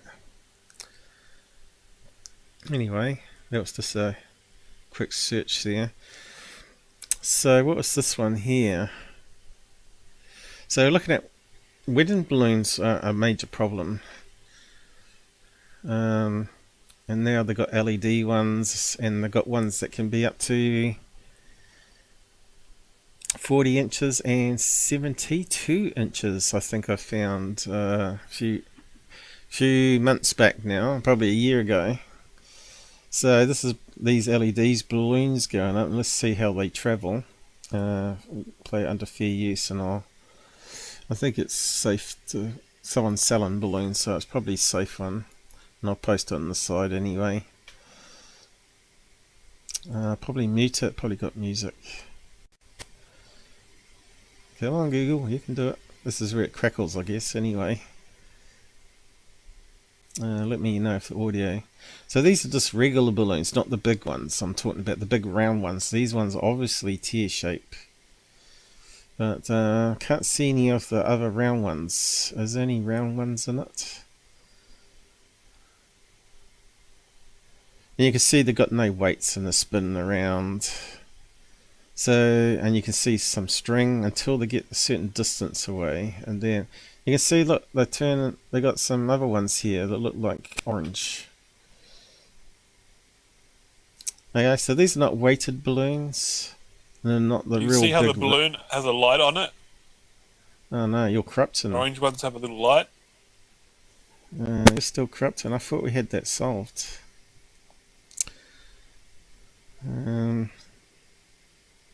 Let's just reset the mixer.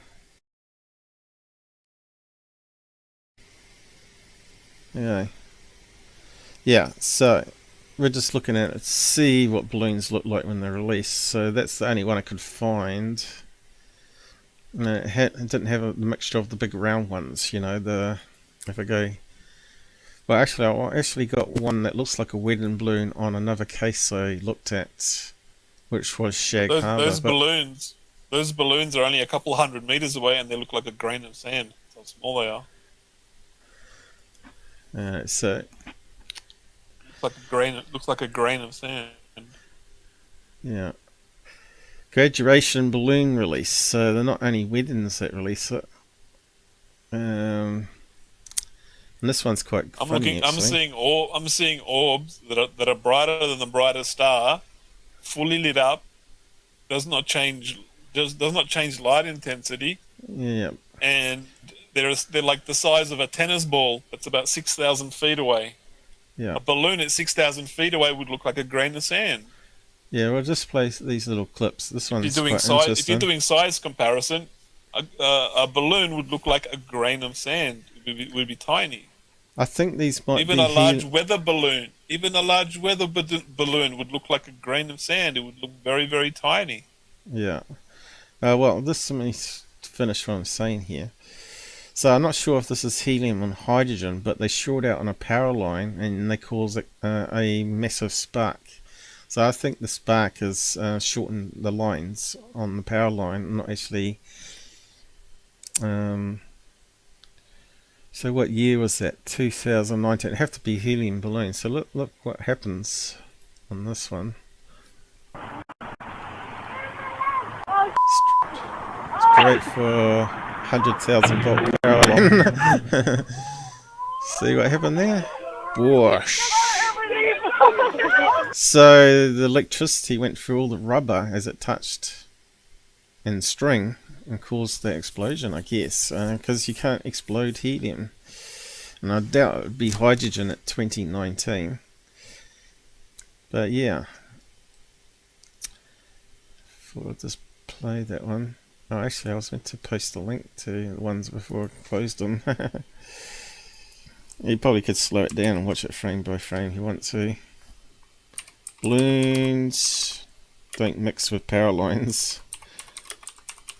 So I wonder if that took out anybody's heart machine or hospital or whatever, that stupidness.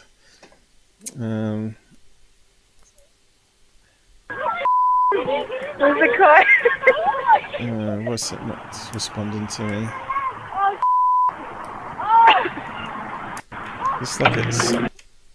Looks like it's on news, right? But I can see the explosion here. What's the exploding balloon got to do with it? Yeah, it doesn't make sense. So it's got to be the material catching fire from the high voltage. We'll just close that one down. Next one. Balloon disaster. when was that? So it's a newspaper again, so it should be 86. 1986. And this was upload 2018 again, is it? Atlantic. I'll just play part of it anyway, and I'll post a link to it. But see, there's some big balloons they've got here, and they've got the regular size here, right?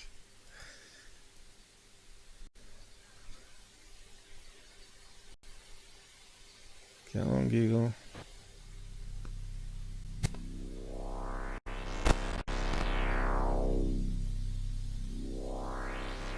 Oh God, I didn't know they had an entry on it.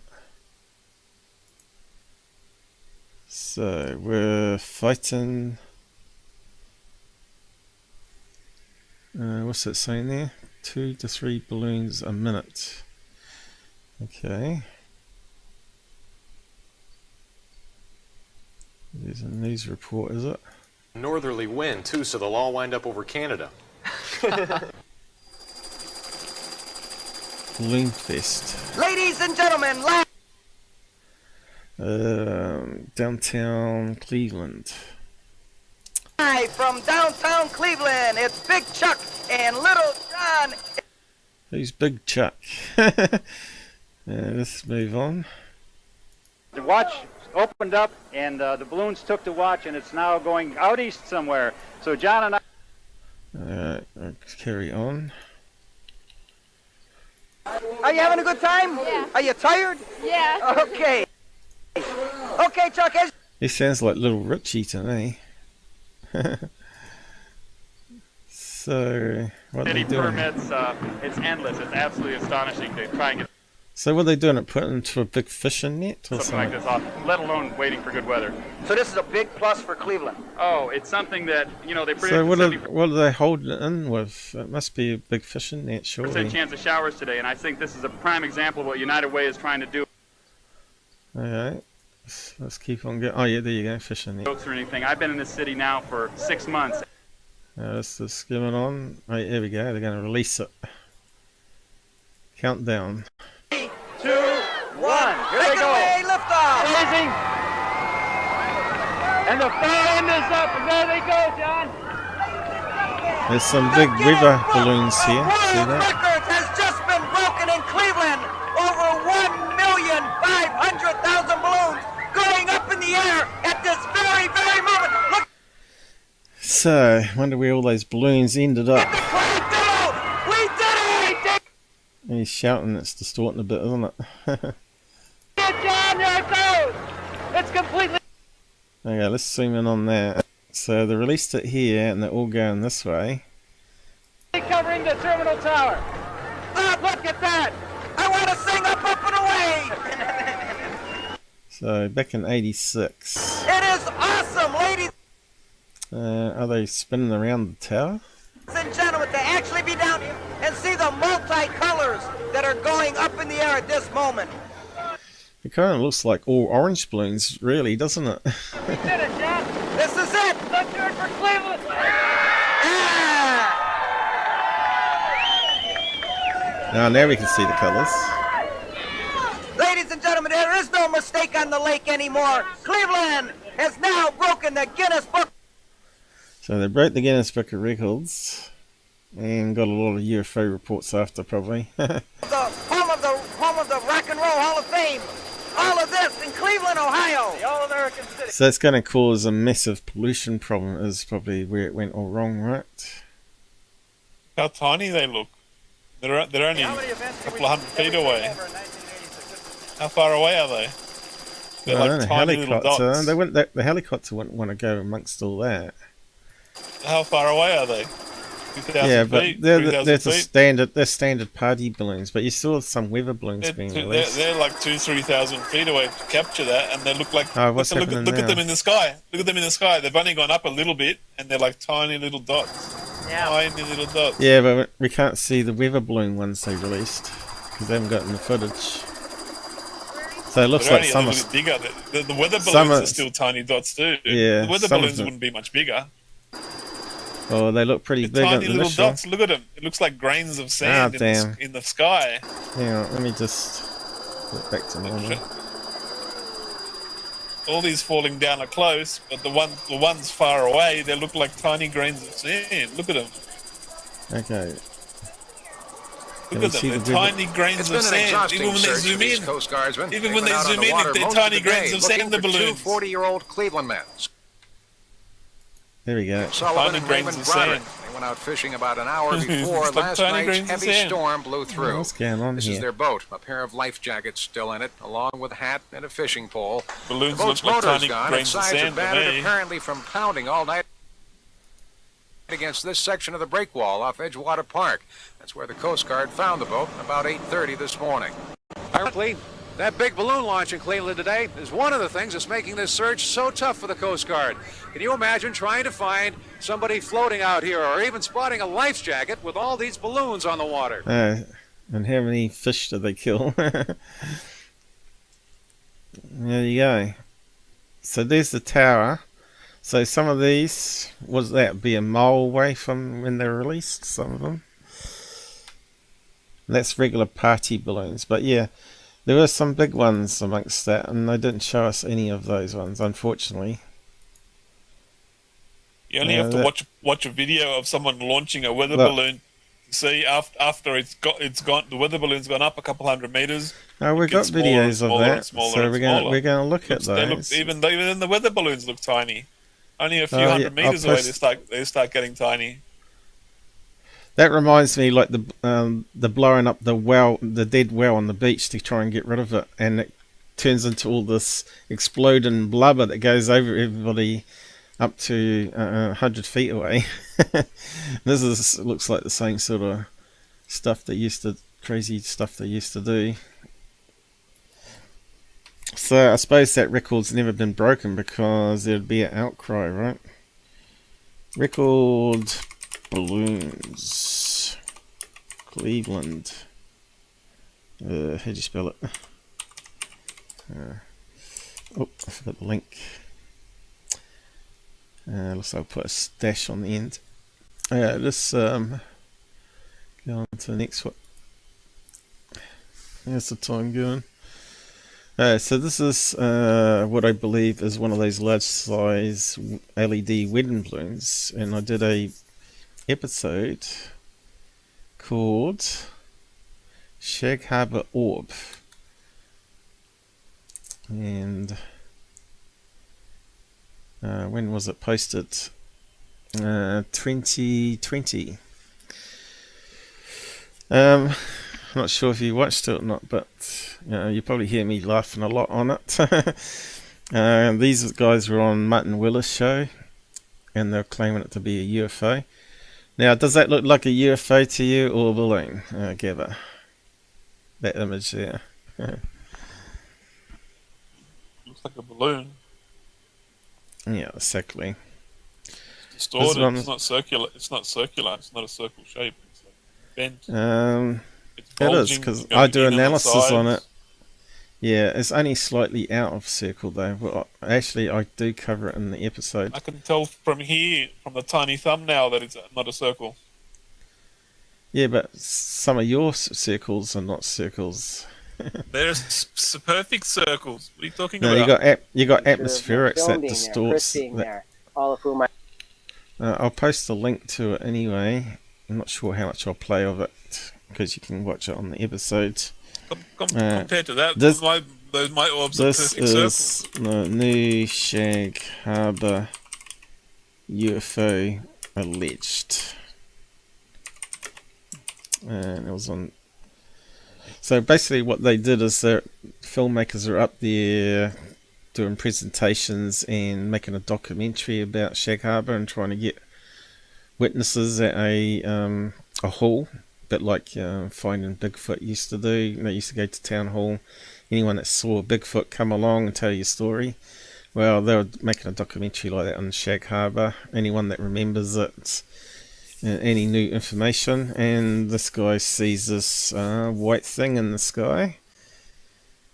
at high altitude, and he's got one of these high-end cameras, and he starts filming it, and he thinks it's a UFO. Now, what's funny is MUFON investigated it and classed it as an unknown UFO, or a UAP, they said. So let's just play it. Then So unidentified it's gradually balloon. going up, guys. Yeah. When I took it home and zoomed it in, I noticed some strange things. Mark D'Antonio would be able to explain it better, Scared perhaps. on But an you hear angle a lot here. in terms of these cases where you see some kind of aura or almost a distortion of the picture. You can see this where I had the mouse cursor problem too. So if I had my normal Windows one, but also put the useless minicam cursor on there, and it never ever lined up, especially when you magnified. Pixels around it. When I blew this thing, So this guy clearly is not an expert in film, because everybody knows the aura is created by artifacts, camera artifacts, limitation of the hardware, compression.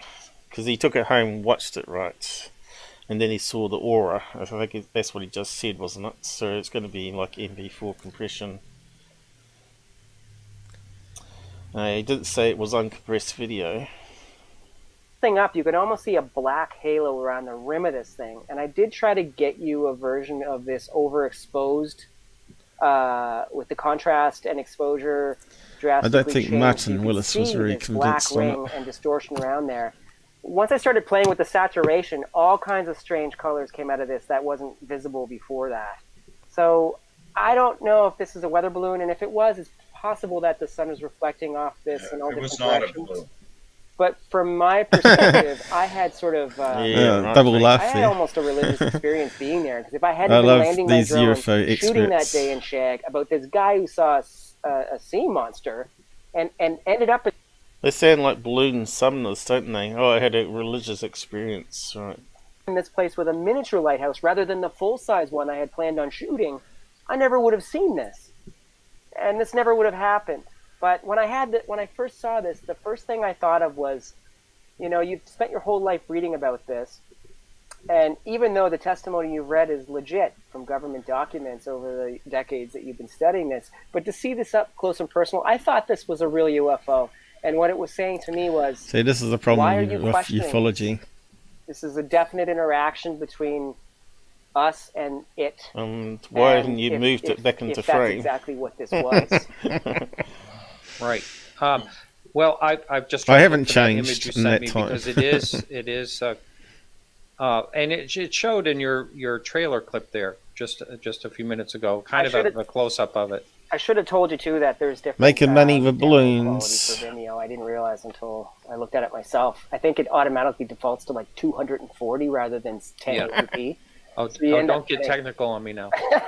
People in the chat will understand, but yeah, God really low almighty. quality. But if you know, when you see the high quality version of the Zoom, it's quite impressive. And there was one clip, I'm not sure that anyone but myself has seen, where this thing looked elliptical to me, because I've got like about an hour of footage of this thing, right? And there was one point where it almost looked crushed, and was staying Which consistently can't suggest crushed a across balloon, the doesn't screen it? for a period of time. So sort of makes me want to think that perhaps it was a weather balloon. See, Gabber, you're better than this guy, Gabber, and you know it.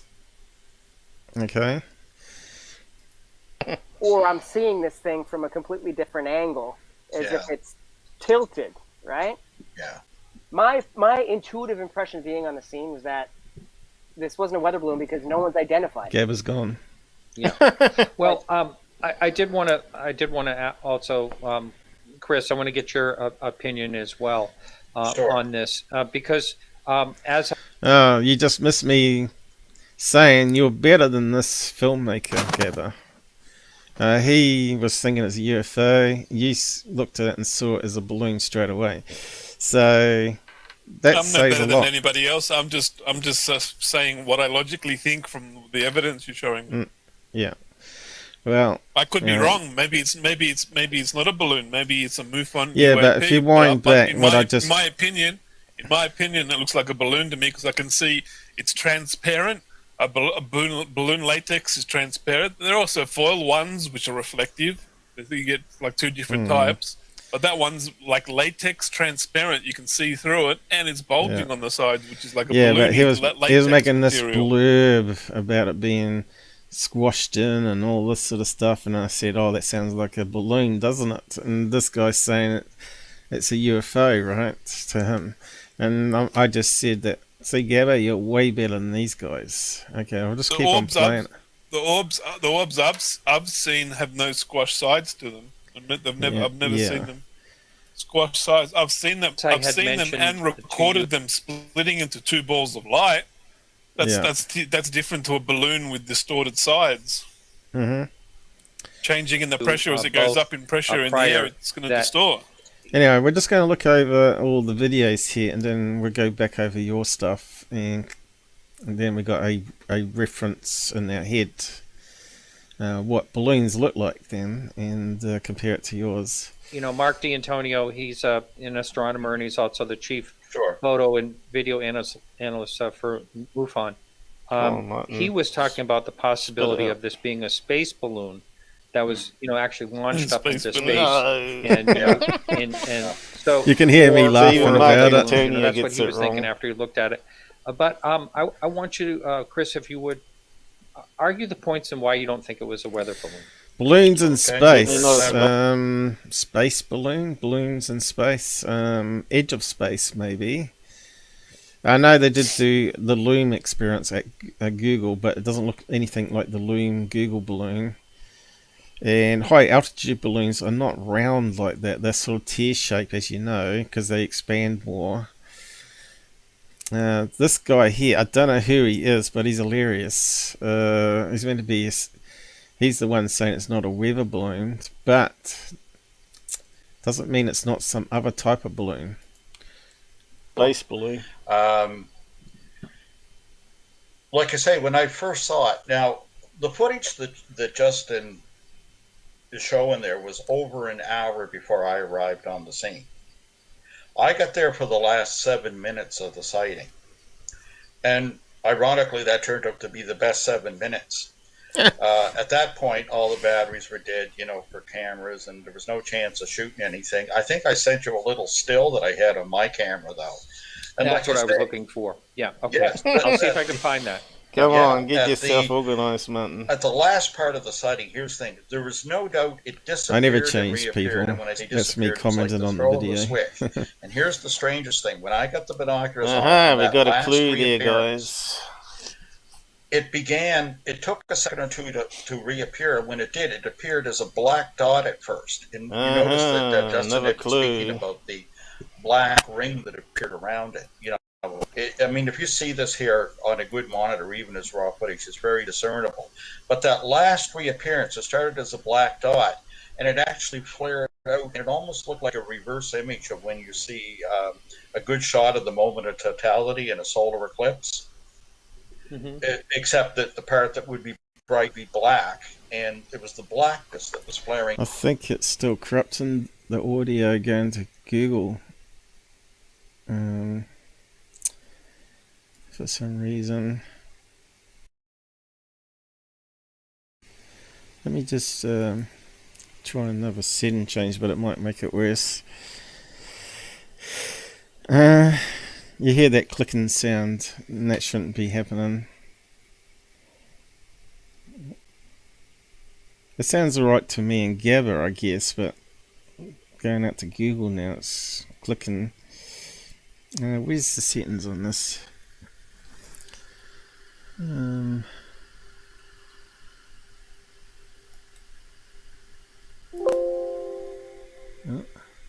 Clicking then. Doesn't have.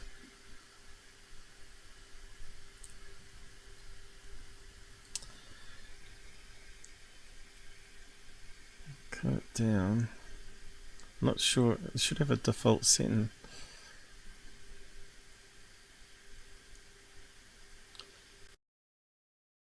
There.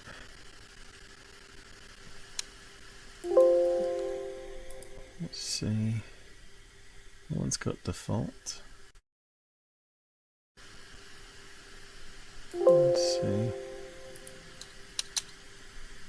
hasn't.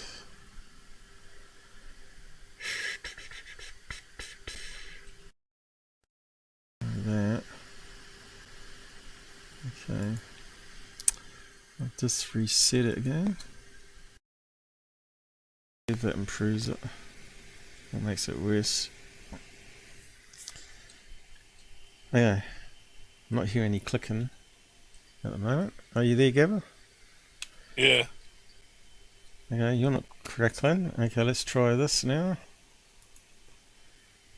Bring out until again, it just became that white That thing sounds with better. the blue beams inside that. So how that is, I don't know. The other strange thing about the weather balloon that was investigated, of course, MUFON did an investigation into this. It was So I don't know. May have made it worse. Let's see. Cambian streaming on Twitch only, doing a live panel.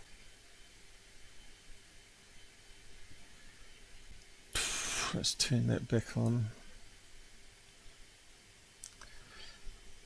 Yeah, I've got to sort out this problem still. See if he's playing videos on YouTube. I don't know. Oh my god, he's got multiple people on his stream showing their bongs packed full of weed. Has he? That's bad. You shouldn't be promoting drugs on streams. Yeah, I think my CPU slowed down too much.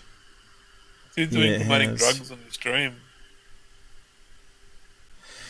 Yeah, well, They're you all know, he's a joking weed about smoker. marijuana. They're all joking about marijuana now. Send me some. Give me some. Some. That's what the hell. I think that's the problem with America. You know, it's the reliance on recreational weed. I think that's the damn problem. But anyway, I don't. It's illegal in I some don't mind countries, if people are using it for medical. Other country children are going to like click on the show and go, "Oh, look, they're smoking weed. Weed's cool. We should try weed." Yeah, Bad that's for children. right. Especially on Twitch. Twitch is all children. So they play computer games and they watch other streamers play computer games.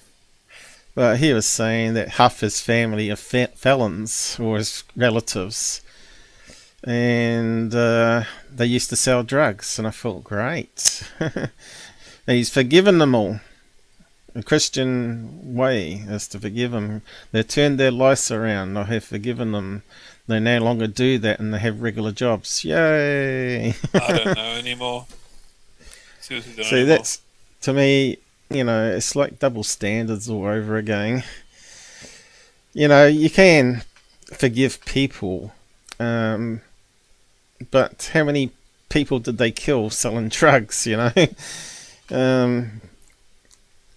I suppose you could put it down to, oh, we'll let God decide their fate, right? The karma. Anyway, is the audio still corrupting going out to Google? How's it sounding? It sounds really bad.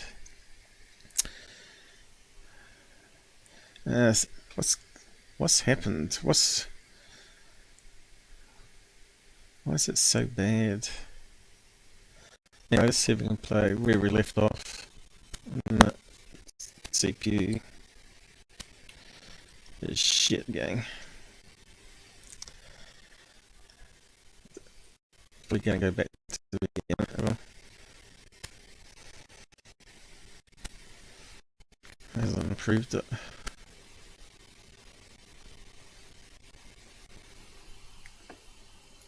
Yeah, it sounds alright this end.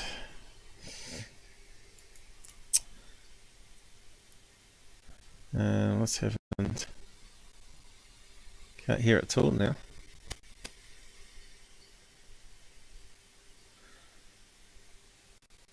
Measure it. Right.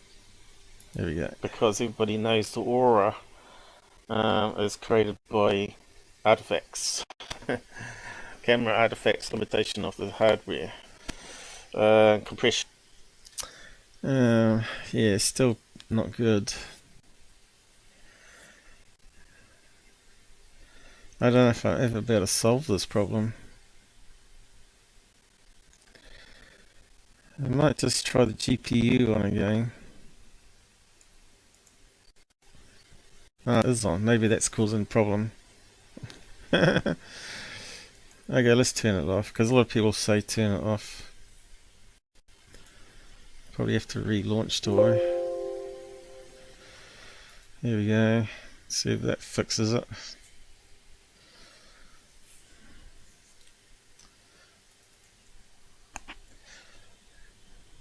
I'll have to maybe check another update and see if it fixes the problem. Killed your audio again. Yeah, it's CPU. Oh, you're clipping bad. Yeah. So bad. Yeah. You'd think the buffers would compensate for the CPU. Maybe they should be bigger. Let me just try something.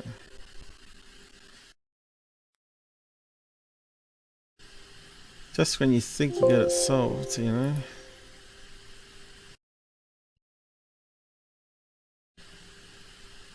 I'll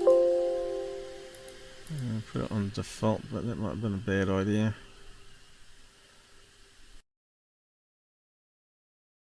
Fixes it.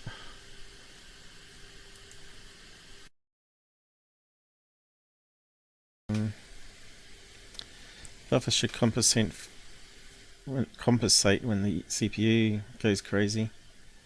Sounds alright at the moment. Let's see what happens now.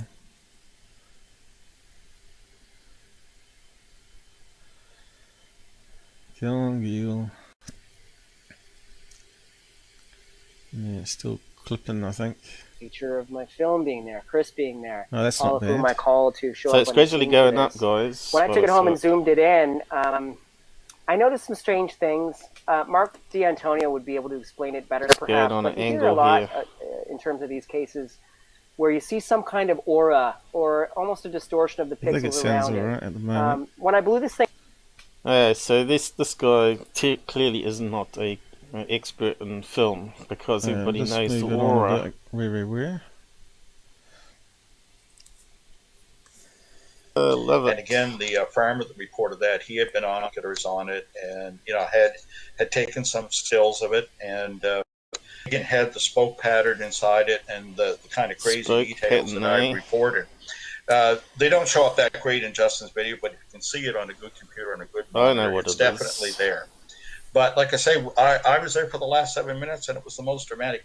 I mean, the two disappearances and reappearances really did it. Religion. And, the people that were standing with us in a group on the beach, when it would reappear, they go, there it is. It's back, when it would reappear. And there was no haze or cloud cover or anything. So, yeah, it was a crystal clear day. Yeah, very unusual for Nova Scotia, And ironically, we drove through a dense fog bank in Shag Harbor to get there when we were coming from Yarmouth, eh? We tried to take a shortcut that Heather had suggested, and the fog was so thick you couldn't see 50 feet. Yeah, and then we come out the other side of it, launched from Yarmouth and from Shearwater. I live. So we've had enough of listening to those idiots. So anyway, let's just do a zoom in and maximum here. So, straight away, you see it doesn't look like a weather balloon, right? It's got some structure going on there. Let me know if you hear. And it's not quite circular either, is it? See, it's deformed a wee bit. But yeah, I can't quite see the blue beams that he's talking about. The two, blue ribbon. But to me, that looks like a LED balloon. Right, that we've looked at so many times from wedding parties, it ain't funny. I'm surprised that they don't know about those. Mr. Grey. And of course, that blinking out would be explaining why it's going to be black. Half human. Because as it goes up higher, the batteries get cold and the voltage drops, and it can play around with it. Not working the driver circuit for the LEDs. We don't know if something passed over the cloud when it went dark, as they claim. Blow it up a wee bit. So if the sun's obviously up here, if something blocked off the sun like a cloud passing by, then it's not going to illuminate this. So it could easily be something like that.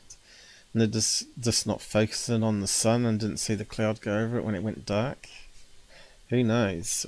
But yeah, LED LEDs do have batteries. We don't know how long it's been floating around. We know it can go up to 620 miles, if not further. So yeah, I know the batteries generally last a few days in these things. So I do my usual analysis and enhancement on this, and just like I normally do, and then I put a circle around it and show you that it's not quite circular. Looks a bit more, the circle here, it looks like it's a wee bit compressed too. But yeah, you could say that some of it's atmospherics around the edge of it, but is it actually distorting? But you can see here, looks like there's something inside it, which is kind of interesting on this one. And doesn't look like a normal UFO, does it? So I run it through filters, and I changed down the overexposure, and you can see here it does look like a clear balloon with stuff inside it. Because I know wedding balloons, they do put little balloons inside bigger ones, and they put confetti and weights and little balloons with water in them, and of course if they roll around it becomes very stable, you see, when it's floating away. Normally they have a string going down to the ground, and they use it for outside weddings, these big balloons, so keeps the people, it looks pretty and everything, and it keeps the people in the right path, right? So they don't wander off when they're bringing down the bride and stuff. So yeah, could that be a NASA experimental balloon? That's a possibility, right? Who knows? So we haven't actually seen that on Gabbers ones at night time. But he hasn't filmed any in the daytime yet. Maybe you need to watch out in the daytime, Gabber, and see if you can capture something. Maybe sitting out there looking at the sun all day long, are you crazy? Yeah, what you need is to do what I do, have an outside camera. You can just watch on your big screen, just keep an eye on it and see if anything pops up. Or set up I use a computer all day long, and I'm usually in a dark room. If I go outside and look at the sun, I can't use the computer. I'm blinded for like half an hour. It blinds me. It's never going to happen. Yeah. Forget about that thought. Just forget about that thought. Yeah. But if you have an outside camera, you can actually have it help you. Like mine actually will. I've set it up. Would you see an orb flying at daytime? Wouldn't it be hard to see because of the sunlight? I've got mine on low detection rate for outside people. See, the problem is when the sun starts coming up, the sun is not even up. It's just the rays coming over, lighting the sky, making the sky lit up. You can barely see the orbs. You can barely see the orbs with a little bit of sunlight. So with full sunlight, you wouldn't even see the orbs. Camera, I don't think you would see them, because I can't see them when there's a little bit of sunlight. Okay, with 100% sunlight, you wouldn't see them. That's outside now.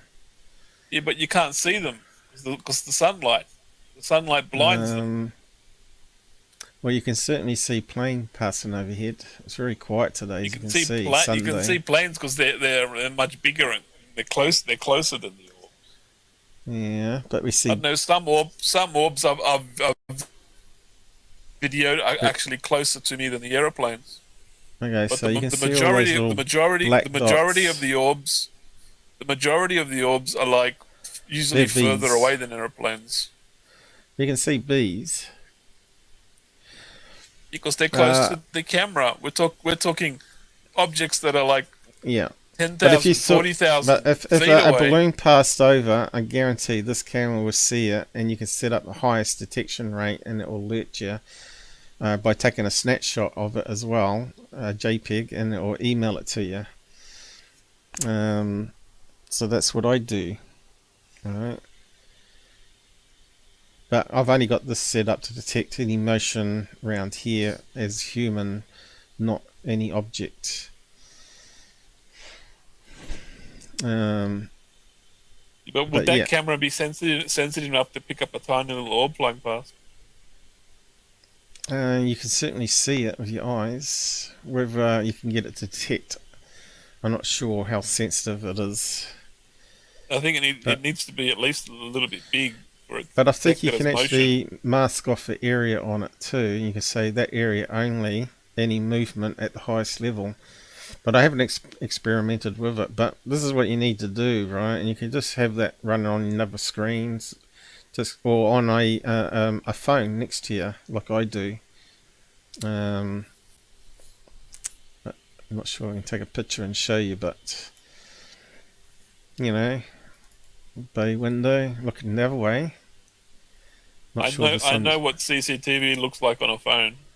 I've set up CCTV and remote phone access for friends who own businesses in town. Okay, now the sun's gone over the top of the house, and you can see what it does. It sort of blinds the camera a wee bit, but it looks like the curtains are pulled behind it. You'll never see an orb with the sun up because the sun's too bright. It lights up the sky. I think you would see a weather balloon. But weather balloon you might see, but how often's a weather balloon going to fly past? So we get a reflection on the window here of the curtains behind, the sun's illuminating. I bet your camera hasn't filmed the weather balloon flying past in a whole week. I haven't seen any weather balloons in my life, to tell the truth, in my area. I haven't actually looked up where they launch it from, but I think they launch it from the airport. That's like, oh, what's happened there? Something went down there.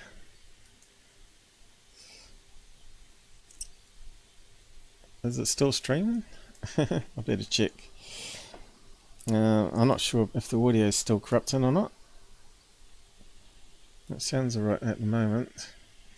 It's only when we get too much CPU used.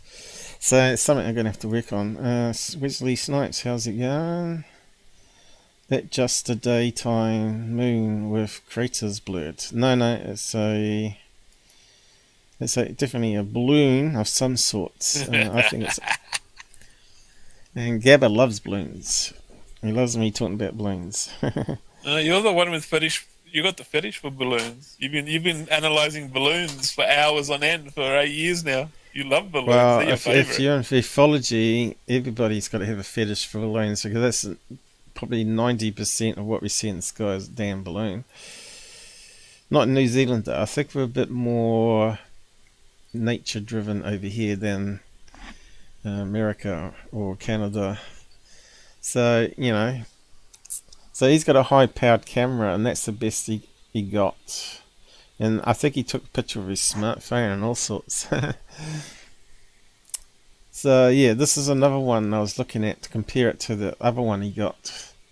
And you can see it does sort of like have a hole. So it definitely looks like one of these clear wedding balloons or some experimental balloon with something inside it, maybe to stabilize it.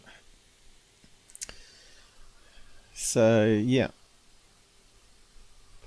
and that one doesn't look too distorted, does it? The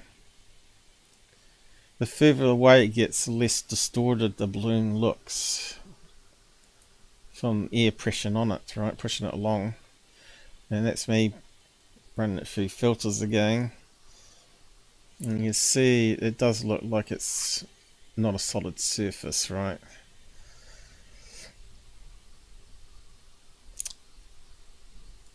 And there's another one there I just missed.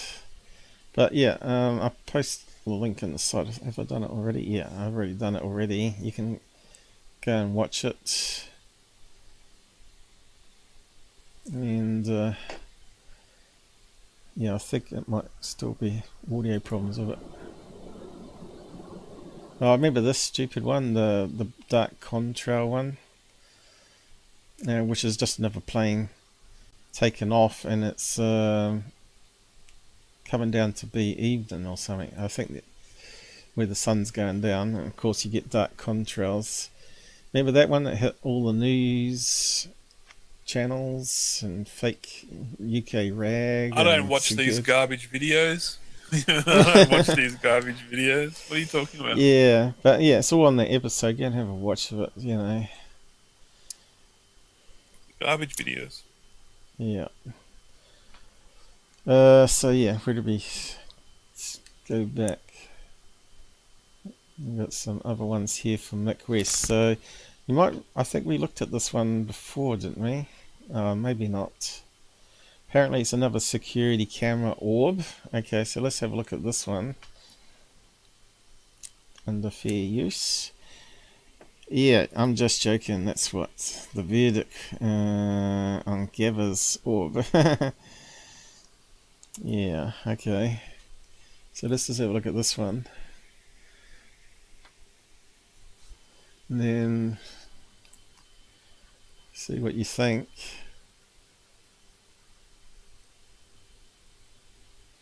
The daytime moon with crater's blood. Here it comes, guys. Look, Ooh. look, that's a daytime moon with the crater's blood. Just like where Snipe said. Yeah, I know. I really put it up, probably up. So, does that look like your one? No. Do you see any blinking lights? Does sort of have a shimmering. I'll probably have to zoom in. It's moving quite slow, right? So I think Mick West debunked it as a airplane taken off with landing lights or fog lights on. But as we've seen, that could easily be one of these police drones that you're using. What year was that? Date and time 21st 2022 at 11:45. Okay, so by then there's going to be only moonlight. There won't be any sun to reflect off it, so it's not going to be a balloon. So it has to be something else, that one, doesn't it? And you can see here, it looks like it doesn't even look like a perfect circle. It's close, and you can see the atmospherics there as it goes through clouds. And people did some analysis on it. So let's just see what it's saying here. Hi everyone, I'm trying to figure out what a glowing floating orb could be, which has been captured on 2 separate cams in Velsinger, Netherlands. I'm getting some media attention from news sites, there you go, and it's sparking some debate what it could be. The Dutch astronomer, blah blah blah, says it's not a UFO nor a Chinese lantern, but possibly a helicopter or plane, maybe, and maybe a drone. So those possibles are possible, that's for sure. I'm trying to figure out if it's some balloon or Chinese lantern. Well, we can rule out Chinese lantern, I think. That would have a unique tear shape, unless it's far away where you only see the flame glow in a circle. Or it'd have 2 tones, right? It seems to fly, but again, we're talking about security camera on long exposure, blah blah blah. To fly pretty low in my opinion, blah blah blah. Okay, let's just keep on going. So a plane with landing lights on. Who said that? They normally have little pictures next to a name. Okay. Great video compression artifacts are significant on night vision IR cams. even the bugs leave a trail. So we're seeing that on my footage, the highway of bugs on my night vision camera. Was it episode 11 or 10? It was crazy. And of course Blue Chicken also apparently had a video of crazy bugs above him in Australia. Lighters apparently on. Landing lights are not only useful for taxi, takeoff and landings, but also provide a means by which airplanes can be seen by other pilots. I know they use them for fog lights too, right? Or dense cloud or whatever. Pilots turn on landing lights when operating within 10 miles of the airport. Okay, you would know this because you've done the courses, I suppose.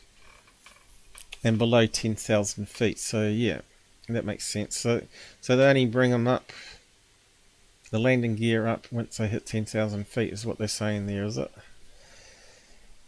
Webcam looking southeast. So he's providing lots of information here. Compass bearing. But it hasn't proven it, of course. No compass snapshot. Webcam looking east in the direction, distance. Best guess it's a plane leaving or landing. Does anyone have flight radar to check it out? I suppose they can only go back 7 days. Yeah, so what was the conclusion on it?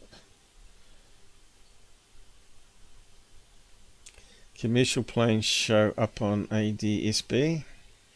There's nothing that is match for the time frame that I found. So they're saying it's not on flight radar. So that makes me think maybe it's one of those police drones, right? YouTube data viewer. What's the YouTube data viewer? Looks like a special website for downloading, is it, or what? Looks like it's getting the metadata from the video when it was uploaded, was it? I don't know. Looks like it. It's getting it from the video. Orb appears at 11:33 UTC. Okay, that's not available. So just keep on going. No, I don't think it's a plane anymore. Watch the screen recording from tonight. Okay. I've not looked at this one. Okay, there's a lot of planes there. Whereabouts is he? No red circle! So you could do that a wee bit better, I guess. He's pointing the mouse at it, it's a bit hard to see.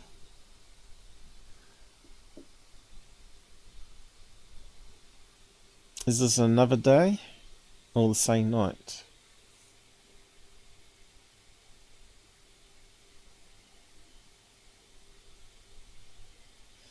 Now we got some lights here. What's that? That's the planes, is it?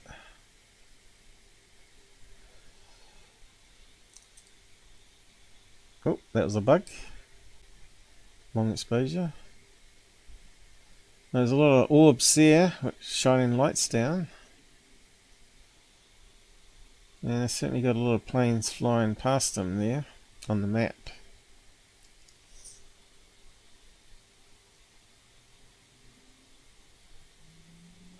They don't look like they're too far up.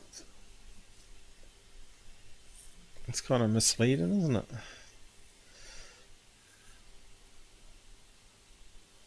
But this is the kind of videos we need, for example, right? See what planes look like with the map and synchronization. That's a really good idea.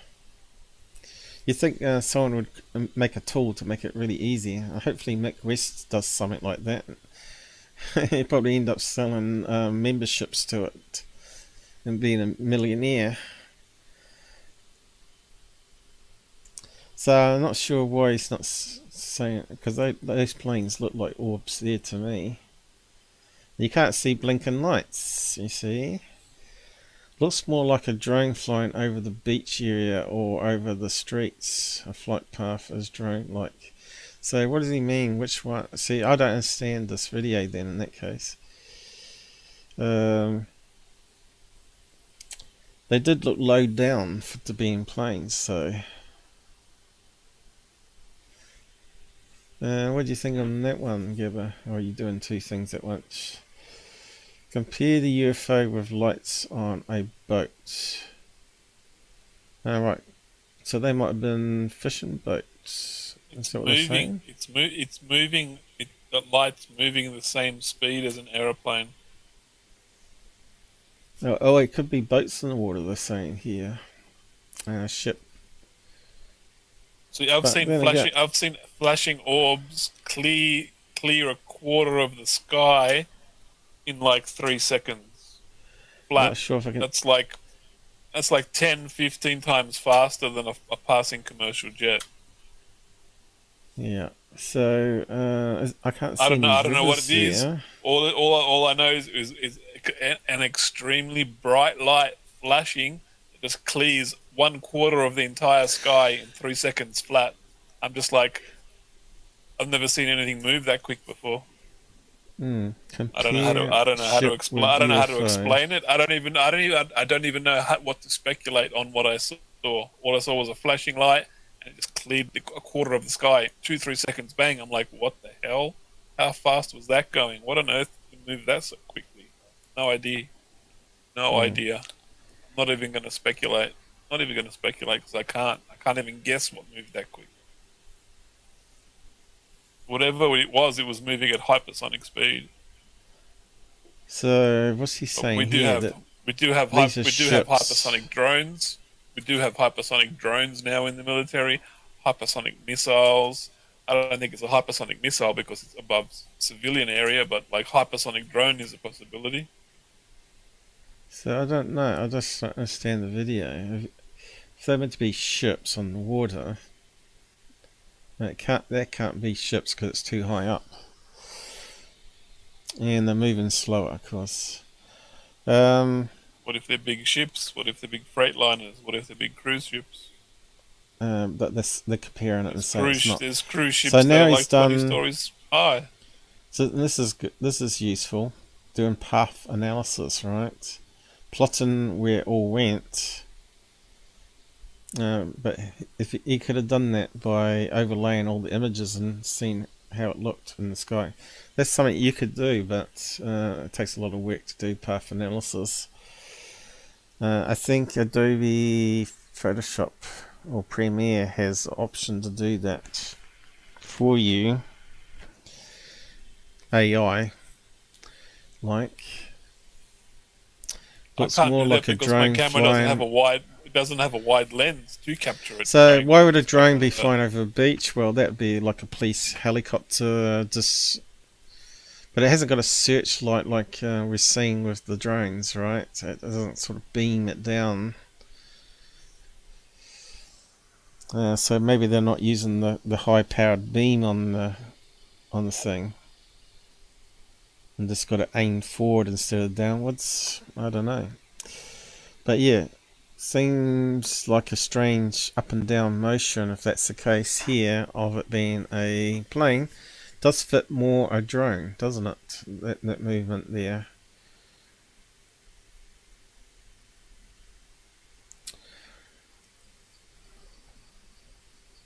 And there we go. So it's got a video. Let's see. What's he done? But you can see these guys go into great depth in investigating their videos to try and suss it out. Yeah, it looks like he's got it all lined up. Looks like he's done it the hard way though. Yeah, it goes up slightly. This is something you could do on your videos. That's very clever. No. That's a lot of work. I know. You don't know. No, you don't understand. I physically can't do it. My camera has a 50mm lens. It's got a zoom lens, optical zoom lens. I'm zoomed in. I'm not looking at a landscape. There's no wide angle. There's nothing. Yeah. What am I going to do? Plot a path where it's gone 5 centimeters because I'm zoomed in? That doesn't make any sense. This is from a security camera. It's not too bad at all, really, if you look at the footage. Yeah, but my camera is zoomed in. Okay, now zoom into that photo 100 times. Yeah, but that's what I keep saying. That's what my camera looks like. You need an outside camera. You said I can do this and plot it, but I don't have an outside camera. I can't do this. You can do it in future, I mean, in future. Maybe in the future, yeah, but I can't do it now because I don't have a wide-angle camera. Yeah, I understand. Because you're sort of on a tripod zooming in and keeping it. No, the camera is zoomed in, standard view. Yeah, and it's very hard to stabilize that, as you know. That's also a lot of work to stabilize it when you're zooming in. You've got slight shake to it, and you got no reference point. I guess it's a mystery Mothman. Yeah, no. I think they've sussed it out here. It's definitely like a police drone going over the beach, probably. You can see that no one said that orb was a balloon, though, I don't think. Chinese lantern, though, I suppose that's sort of like a balloon. It looks too bright to be a balloon or a lantern. You're giving me some cheek there about hypersonic blimps. How dare you? How dare you? Oh no! It's the Netherlands military hypersonic blimp. I need to play. What's her name? That says, "How dare you?" What's her name? The German girl. Trying to make everyone feel guilty. How dare you hypersonic blimp me? How dare you hypersonic blimp me? Flash and Light and Night Sky. This is another one on Mick West's channel. Oh, I should have posted a link to that. I'll post this one though. What did Mick West say about that one? This one here was Flash and Light. Flash and Orb, I suppose. Just having a laugh. I mean, no disrespect. Yeah, I know. I found it really funny. No, it's a hypersonic blimp again. I don't know if you got more of a fetish for balloons or hypersonic blimps. I haven't quite figured it out yet. Fetish for hot blonde Australian chicks, maybe, but and Nordics, of course. Hot helium blonde balloons. You suck on the helium and talk like a chipmunk. Let's just watch this. Okay, so again, I'm not sure if you got any videos like this guy has. I filmed exactly what he filmed for over 2 hours, and I filmed it on 3 other nights, an hour on another night and half an hour in one morning. And it sits still. It does not move. It does not move. It sits still in the one place for 2 hours. Mm-hmm. I filmed exactly what he's filmed. These guys might know the answer to your one because these guys are professionals. I haven't uploaded the video because it's a 2-hour long video. It flashes every 2-3 minutes. So I got to go in the video and I got to delete every 2-3 minutes, of no flashing, and then put the video together. You can see there's definitely like a orb flash in there. You can see how it's bright flash. It's a really bright flash. And I think MUFON declared it as a unknown UAP, right? But these guys figured it out. They overlaid all the satellites and stuff, but they also overlaid the defunct satellites in space, and it lined up with one particular geostationary defunct satellite. Geostationary? Does that mean it sits still? Why is it flashing? Because it's tumbling, apparently, rotating all the time. Then why would it be sitting still? Wouldn't it be moving? It's tumbling and rotating. It would be moving. How does it sit in one? How does it sit in one spot? 'Cause that's sitting in one spot. It's not moving. It's not moving past. It's not moving to the left. Not moving to the right. It's not going up. It's not going down. It's far enough out not to be pulled down by gravity, but something happened to it where it gets into a spin motion, and the solar panels reflect the sun even at night time. That's below the horizon, so it's dark where you are. The stationary UFO I've filmed, it flashes every 2-3 minutes. This one's so flashing constantly, which says it's tumbling. It's tumbling. Yeah, if it, depending how long you film that for, you could probably say that was a plane coming towards you with. There's nothing on the plane radar. Yeah, but they don't show it in this video.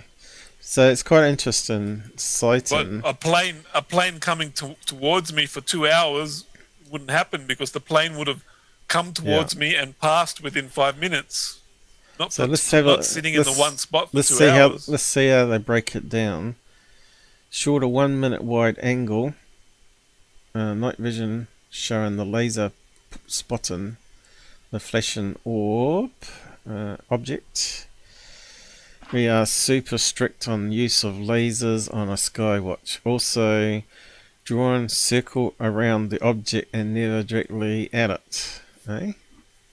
What's he mean by that? Why doing the laser thing around He's it? talking about safety, about lasers. Don't point the laser at a flashing light. It could be a plane. Draw a circle around the flashing whatever.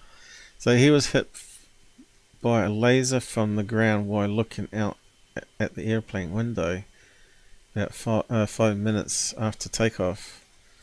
The flash, unbelievable, and I understood totally the danger to pilots. Yeah, so you got to be careful of that. Watch the shorter version, blah blah blah.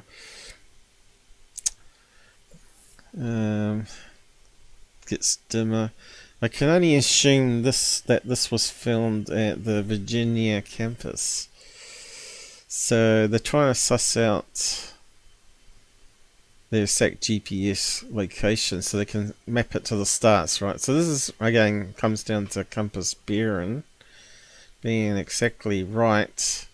Even a few degrees off or half a degree off is enough to not have the satellites mapped properly, right?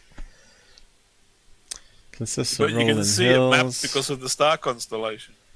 So they reckon they're filming there, in that location.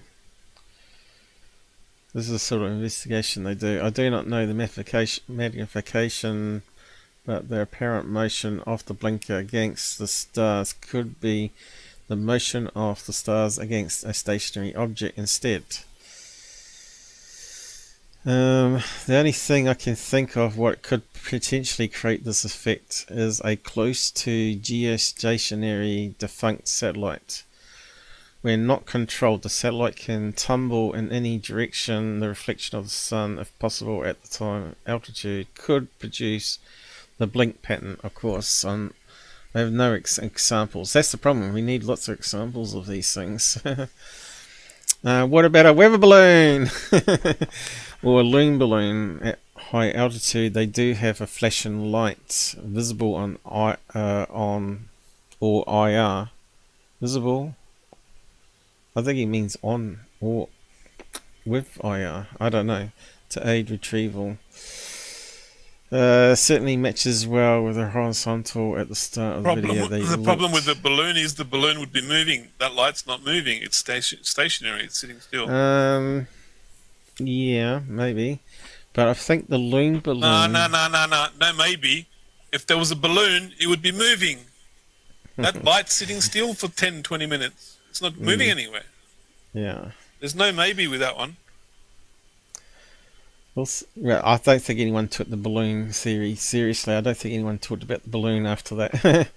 Also chimes with the stars you'd see standing there and looking in the direction. The bright star at the beginning of the video. Okay, they're still talking about it. I can check the location of geostationary satellites on. That's the site I use, in the sky.org. It's quite a good site, that one. But I need to get an accurate location in the star map for the flasher. And in other news, how cool is this? Live radio thing tracking. Do I dare open that one? I'm not sure if it's going to corrupt the audio.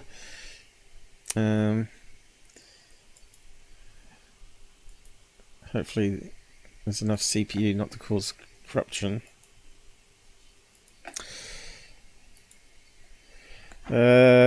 Snipes. Okay, what do we got here?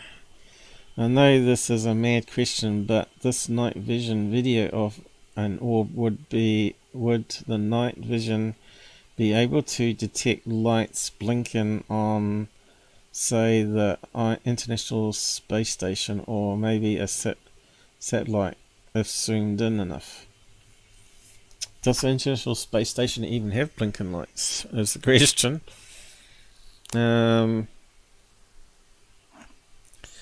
Well, we've got some other videos coming up.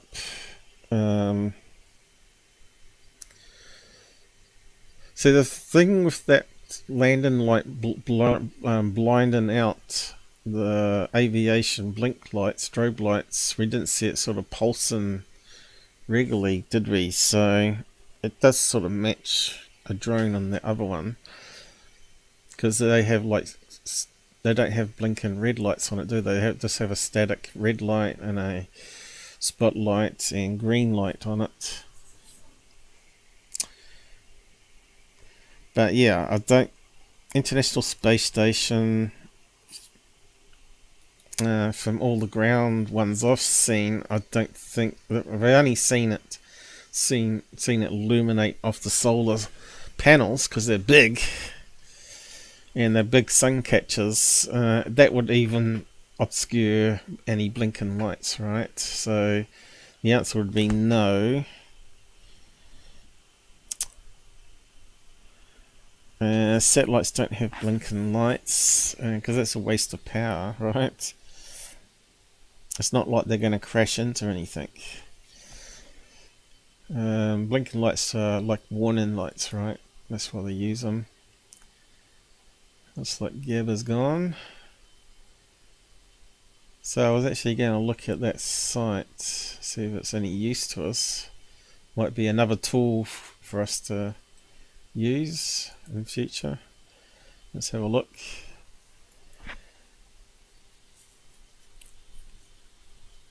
Okay, it's doing something. So what's it doing?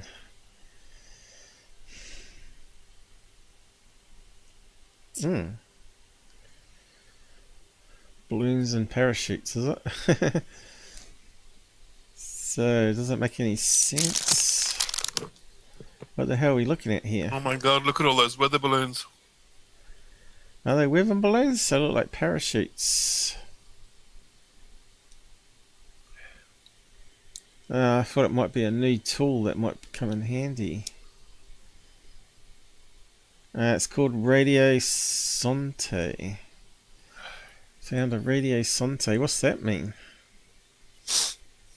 To learn more about LCA video.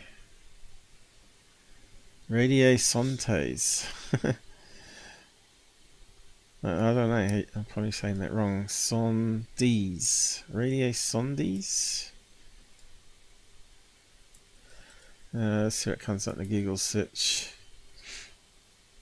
Here we go. Weather balloons, yeah, with a radio beacon. But why they got little parachutes on it? Ah, right. I understand. As the weather balloon goes up, gets to a certain altitude, it automatically releases a parachute and sends the payload back down to the ground before the balloon pops, right? Because the balloon will keep on going up until it pops. So they release it before the balloon's breaking point, I guess, so the parachute releases. So that's what we're looking at. I've got some images here. At least we're learning some new words, I guess. I'm looking at a live radio son tracker map. Yeah, it looks like another one that's quite useful. And if you look at it, the problem is the balloon is traveling at 39 kilometers an hour. Yeah, but you could actually bring this side up for your location, right, and see if there's any weather balloons, right? There's nothing in Australia. But it depends. Do they actually log it on this site, though? Yeah, it's got Europe. It's got some in Bolivia, Spain. Can we zoom out? There's only one weather balloon in America. There's nothing for Australia at the moment. What do you mean? Is that only one in America? Look, there's heaps of them. Remember that flying duck one? So where's Australia? It's here somewhere. I don't know. I'm looking at this radiosondi.info. I guess this is live now. So this actually is something up in the air around you. Whereabouts are you? Here somewhere, wasn't it? Oop. It's a little bit up from Canberra, in between Canberra and Sydney. There's Canberra. So you're up here, aren't you? What's that there? Where Moreton National Park is. I'm up there. Oop. Yeah, I'm up to the left. Yeah. Nowhere near me. To the left. There. But maybe that. I'm not there. That's Jervis Bay. That's the coast. That's the beach. I'm up the mountain to the left. To the left. To the left. To the left. That's. I wish I had the labels brought. I can't read it. Yeah, might be able to read it that way. And then they get rid of it again. So what's that say there? Oh, there's a bay. Are you on the mountain range over here, aren't you? It's very confusing. No, you're like south. You've gone south. I'm like northwest. You're on the beach. Yeah. Yeah, where Bundanoon is, underneath Bundanoon. Where have I gone to? I don't know what you're doing. Yeah, this thing's not behaving. There's Canberra. What's those dots there? Are they balloons or what? It's got a little label there. What's that saying? 3 hours, it says. So what is it? I think I'm better using my super zoom on it, because as you zoom in the map it just gets a bit more confusing. Yeah, it makes it bigger.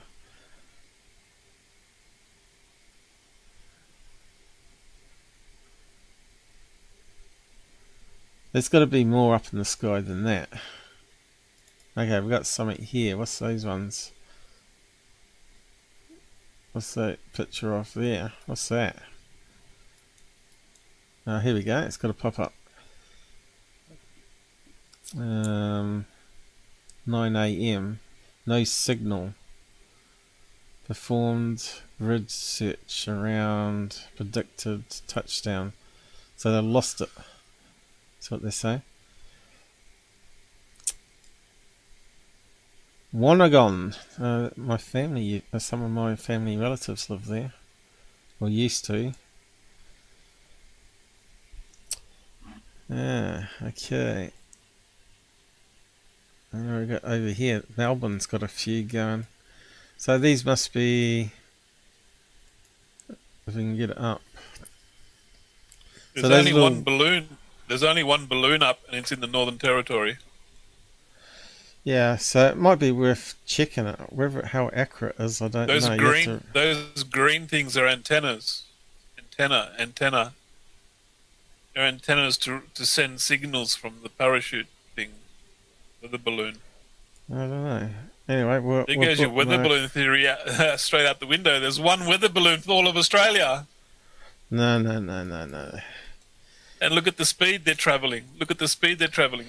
Well, we don't know what times of the day that it would take. It would take half an hour. It would take half an hour to clear horizon to horizon, not 2 minutes. Yeah, we don't know how many how many they release a day and what hours of the day they release it. It's only logic that the weather balloon takes half an hour or longer to go from horizon to horizon, and these orbs fly past in 2 minutes. There's a big difference right there. It's just logic. But radio Sontes. Okay, so we should add it to our list here of tools. I wonder if it's got a playback function, because that would be handy, but I have to look that off stream.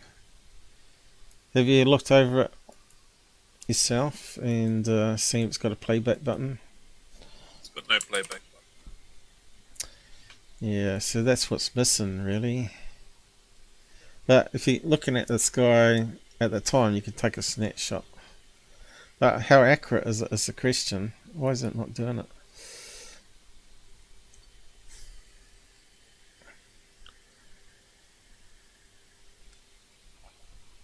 Why does it not come up? Oh, is it going to save it? No. Got a blank page. No, Heaps of them in America.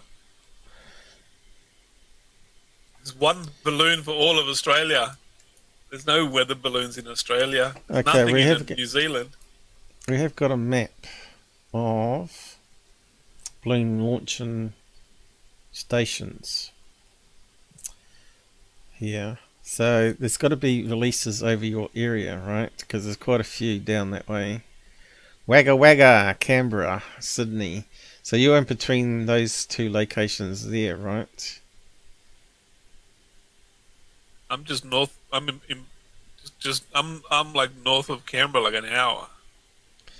Yeah, so you're in between somewhere here, just above. So there are 3 weather stations, or actually 4, within range. But there's no balloons up. There's one balloon up, and it's in the Northern Territory. Yeah. So again, that's probably a useful site to bookmark.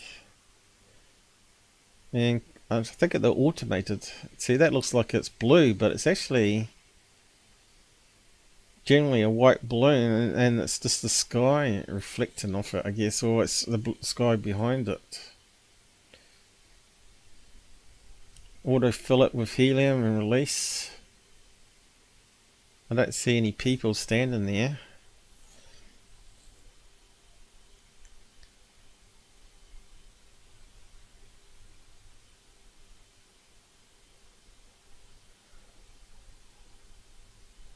But yeah, that map might come in handy of all the locations. I'll bookmark that one.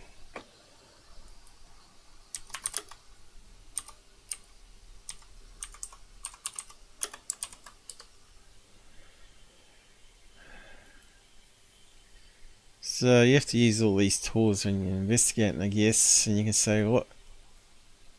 Nothing was up, so we can discount it,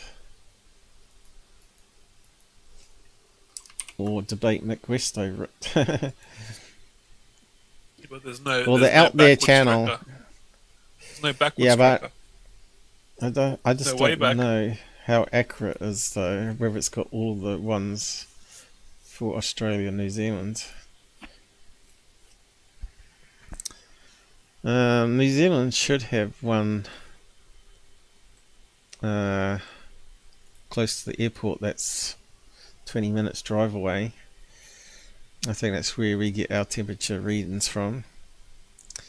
Okay, so we're looking at this one. Let's see what they solve it as. It sounds like it might be a defunct satellite.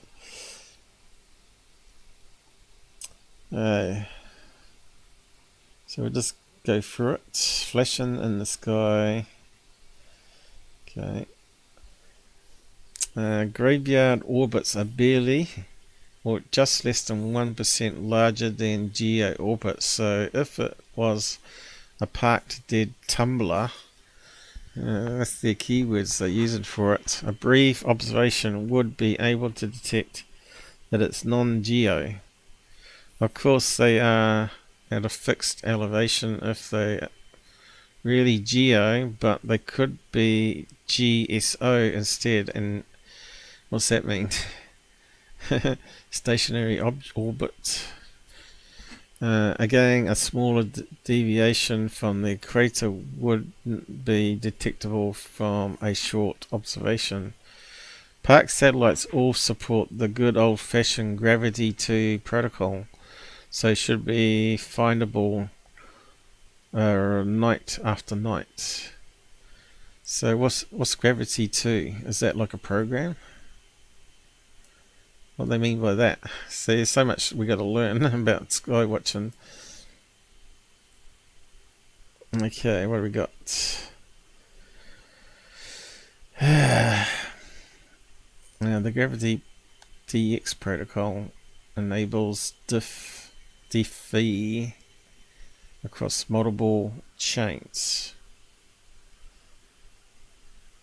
Ecosystem cosmos.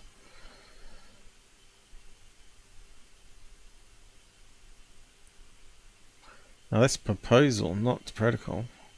There's protocol there. Hasn't come up, has it?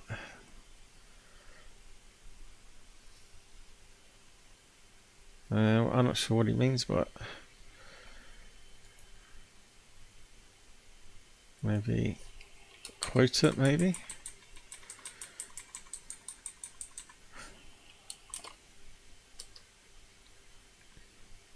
And nothing's come up. Apart from Metabunk, where it's printed, so I'm not sure what he means by it. Gravity 2, maybe?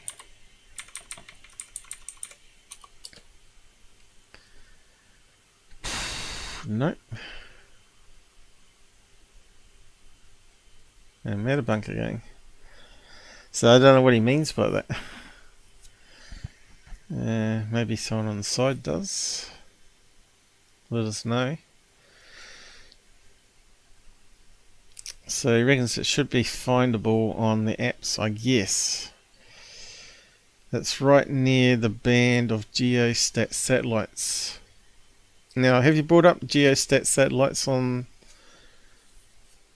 your sky watching? Yes.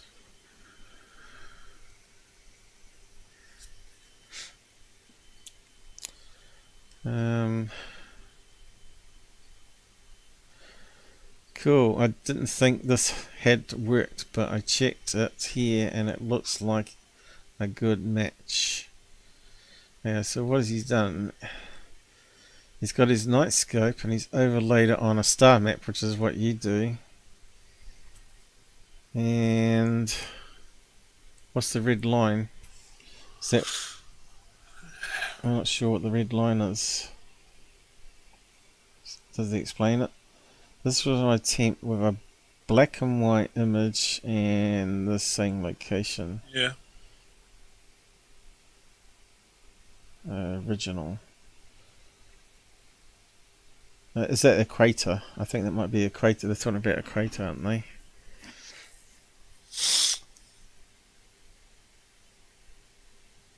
So I'm not sure what... Does that do anything? It's not actually doing anything for me. Is it meant to open up to something else? Let's go to that. What's on that? So this is where you overlay things, and it really helps, you know.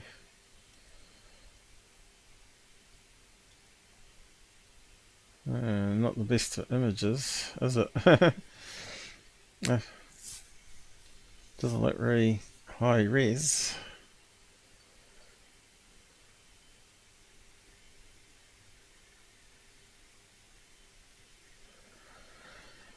Too many objects up there.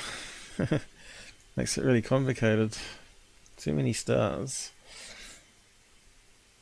Yeah, what are we looking forward? So stereo with satellite DBs. That's the software you use, isn't it? Solarium, yeah. Is not given anything for that time and date. Are we certain it was right? Sometimes people get the day wrong when it's just past midnight. Okay. Yeah, because the day changes, doesn't it, past midnight? The time seems close enough compared to the simulated view. So he's overlaying star map of his one. But I don't see any geo, unless you have to zoom right in it. It's complicated stuff, isn't it? Horizon isn't aligned here, but depending on how far down the meadow they went. Important thing to note here, the ridgeline is parallel in both views. Ridgeline? What ridgeline? So, even trying to understand what they're talking about. 6 minutes between these. Now, yeah, we got a list of satellites. So that means no satellite near it though, doesn't it? There we go.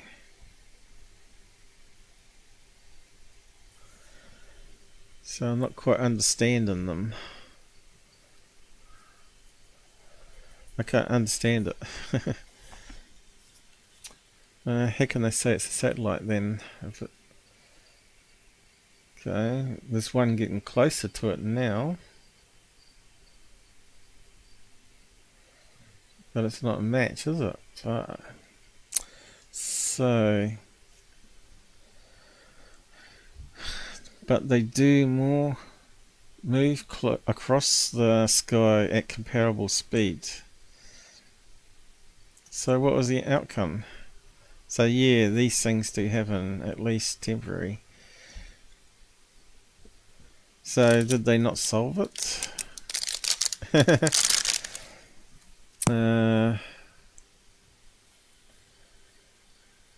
When orbiting Horizon operations resume on 19th March.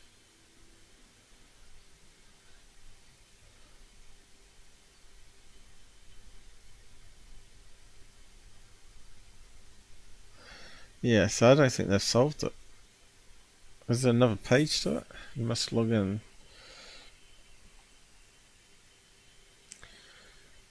So what was it then? A defunct satellite or not? Of course, there is one thing that these guys are forgetting. There's spy satellites. We know they're up there. And they can move them. Dr. Sala said the Galactic Federation are orbiting the Earth in a like a spaceship in orbit. It's the Galactic Federation. Has he got proof of it? Yeah, Corey Good told him. That clicking sound is not us, I don't think. That's his microphone switch. Anyway. So yeah. It's taking a bit of time going through all this, isn't it? Have we got people watching still? Who's out there? A very slow blinking object, high orbit satellite or some balloon? Any idea? So let's have a look at this one. Could anyone help me to explain? This evening I played with a Gen 3 night vision binocular. I spotted a very slow blinking light 5 hours after sunset. So that's you would think it would have to be really high up for it to reflect the sun. So it'd have to be high in orbit then in that case. Okay, so here we go. What I think it was a high orbit rotating satellite because of the blinking. Yeah, that's what I was just saying before. Right, 2 questions remain. How was it stationary position for a while? Like imagine an optical illusion too. If I check the high orbiting satellites, the GPS systems could be that high level, but those can't blink. They don't have lights. See, he asks and... how long the object was in stationary position. I filmed an object just like that for 2 hours in one stationary position, which means it couldn't be at the tumbling satellite, because the tumbling satellite would be moving out of position. Well, this is why we're looking at these. That's why he's asking how long it was in stationary position for. You're trying to calculate if it was the tumbling satellite. Yeah, so we'll have a look at his footage. Yeah, that's what I did. I did a live search. If you don't know, we search on a live debunk and or a presentation, and we find out the answers in real time. Takes a bit more time, more CPU, and all that sort of business or problems that we have. This does it play? Let's have a look. Okay, so what's he looking at? Look like stars there. Maybe a planet. Aha, I can see a blinking. Now, it's very similar to the other one we just saw, isn't it? Exactly the same. Seems to be stationary blinking.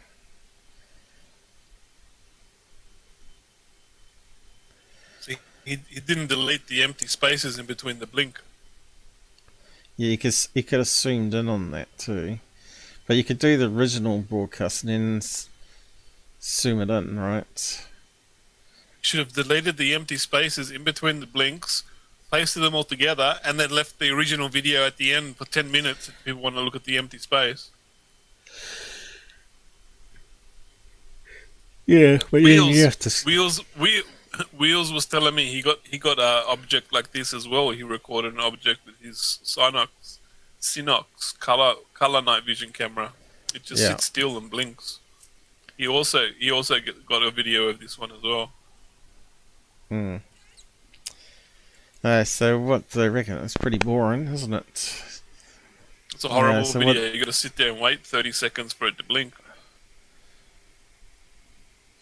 5 hours after sunset. One flash per 7 seconds. 7 seconds is a long time, it seems, then, in that case. Waiting to see it blink. Mine flashes once every 2-3 minutes. Okay, 2 so hours straight. I wasn't able to see it with naked eyes. At 2 minutes... Yeah, see, that's where it's different. I could see this with the naked eye. The flash was so bright that if I was looking at the opposite end of the sky in the opposite direction, you would see it in your peripheral vision. That's how bright it was, this flash. This one, my one might be different. Mm-hmm.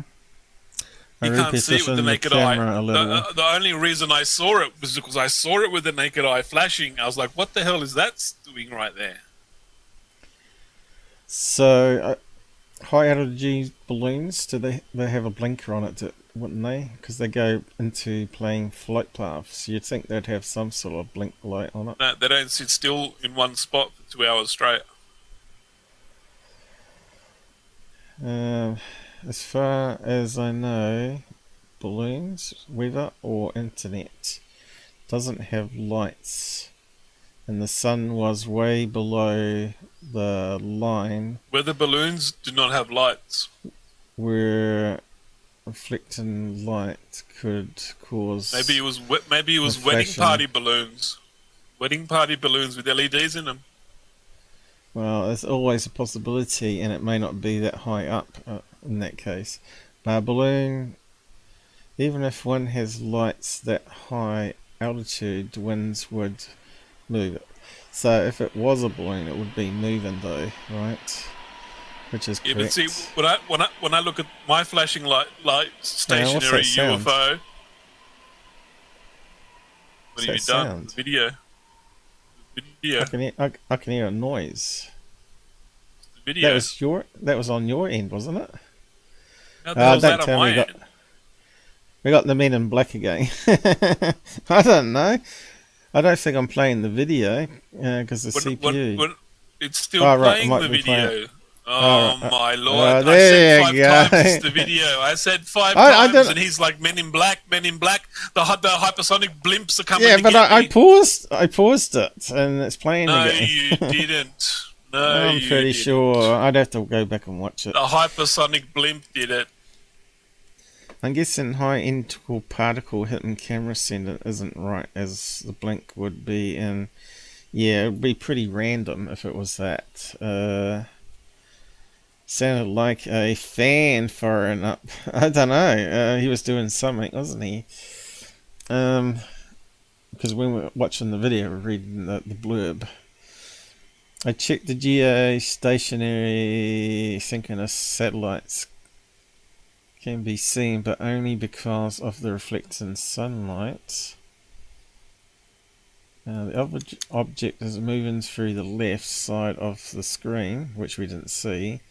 According to the speed of it, it's a low orbiting satellite.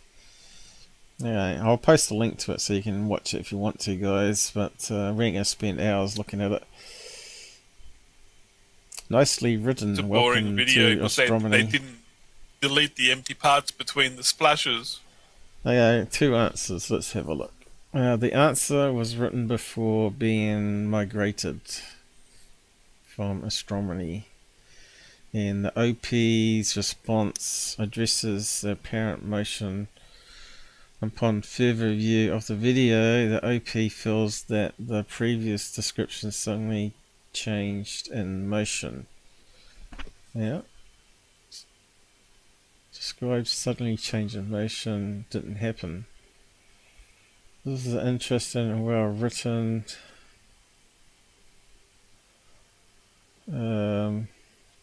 Certainly a tumbling satellite gang has come up here. Or Geo could potentially explain what you described as long as motion related to the stars was consistent with zero or very slow and steady. So he's saying that the satellite has to be following the stars.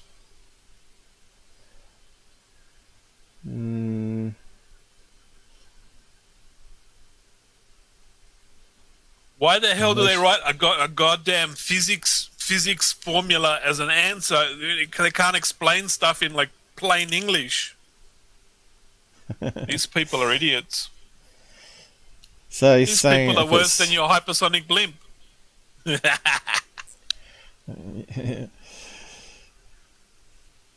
Oh dear. Okay, so is it a tumbler as they call it? I don't know if there's an option called tumbler on Into the Sky. Night vision goggles generally have image intensifiers, but they could... You read that? You read this one before? No, I haven't read this, but conceivably be based either in intensifying visible light, or by imaging them intensifying near infrared or far infrared. Okay. If you are looking at thermal IR, then it wouldn't necessarily matter if the weather balloon or aircraft was current in the sun or not. It might be slowly rotating or rocking and exposing different temperature surfaces or doing something else. So he's talking about a balloon. If it was rotating, you'd see the heat on various parts of the balloon illuminate. So yeah.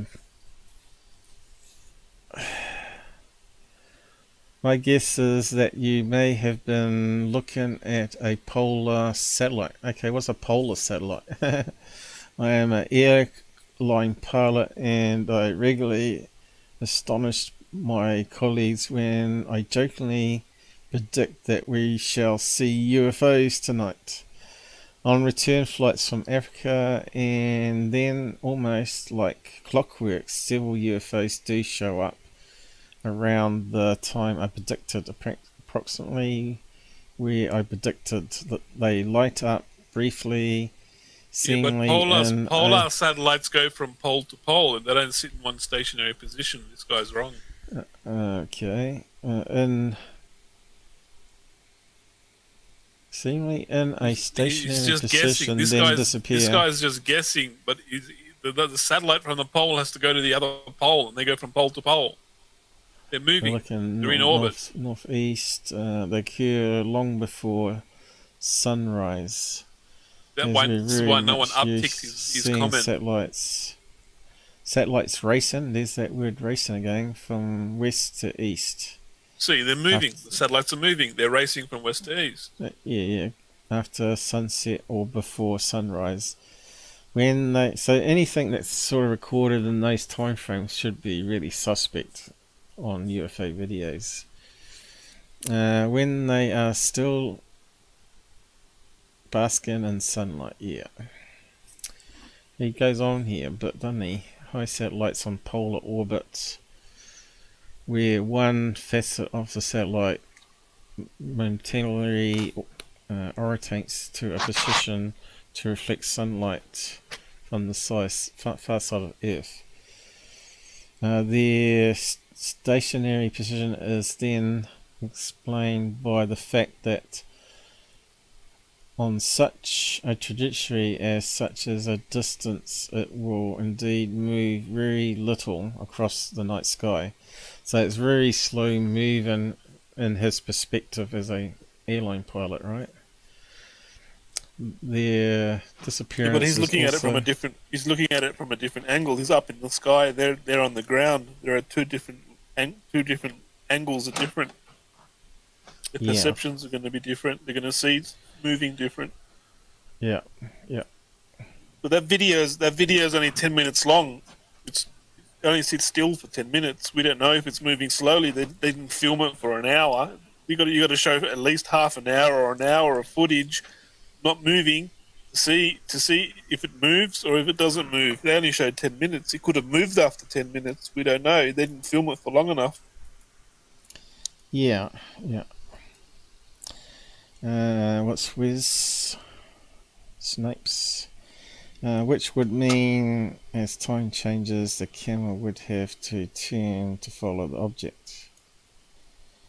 And the speed I of film plane objects moving. for over half an hour, and then I go over the footage, and then over half an hour you can see the stars moving as you go backwards and forwards through the footage. So then you can tell if the object is moving or not, relevant to the background movement of the stars and the planets. So when you get the outside camera set up, you could do a time lapse with that method I showed you on a live stream, and then you better actually play it back in a video and time lapse and see it move across the sky. Well, the stars move past it, you know. So yeah, time's getting on, isn't it? You're meant to be looking at your stuff. But yeah, we can always put it into another live show another day. So this is an interesting picture. Nothing but moon and balloon in the day during our evening weather launch. So here's a picture. There's a couple of dots in the sky. Can't zoom in on it. Yeah, it doesn't show much. Okay, the moon. Okay, come, CPU. Alright, so the moon is, there you go. You can see the moon is in half of side of its shadow, so it's not full moon. And we got, looks like a white orange dot in the sky. So can you tell if that's distorted? Not on that, you can't. It's pixelated, you can't tell it. Yeah, but how many people would call that a UFO when they know it's exactly a weather balloon, right? But you can see here the sun is setting and it's orange, so it's illuminating that white balloon to orange, right? I'll post it in the sides and you can have a zoom in of it. Weather balloon. So it looks like it's a fair distance up there already, doesn't it? Could easily be 10,000 feet, right?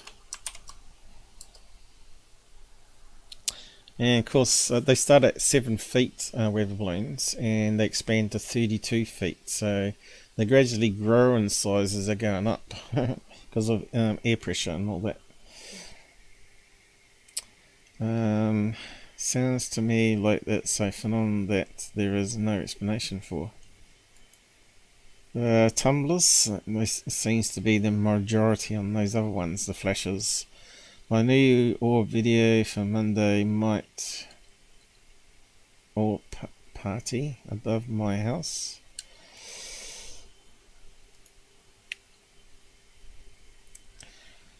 Yeah, we're getting to your stuff. This it's sort of got lots of examples that we're going over, so we know what we're looking at. Okay, this one was quite interesting. I'll just go full screen on it. Okay, so this is again another weather balloon as the sun is setting, I think.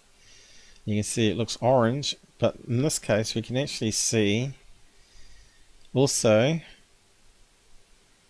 a flash of light that's being reflected from the sun off the radar reflector, because they put it on there for planes, right? So you can see it's not quite circular. It sort of has a wee bit of a tear shape happening because of the weight of the payload. And so you can compare that to videos you see now. But this one's quite interesting. I think it was reported on a UFO site like Texas Jane. Yeah, I'll just play that under fair use to analyse it. Okay, he's getting it in focus now. You can see it was out of focus. And that's what it looks like, guys. That's what a weather balloon looks like. So, yeah, there's not much there. But, I'll post it on the side. Orange weather balloon. Well, it's not actually orange, it's just the light, how it works on it. So we're getting there.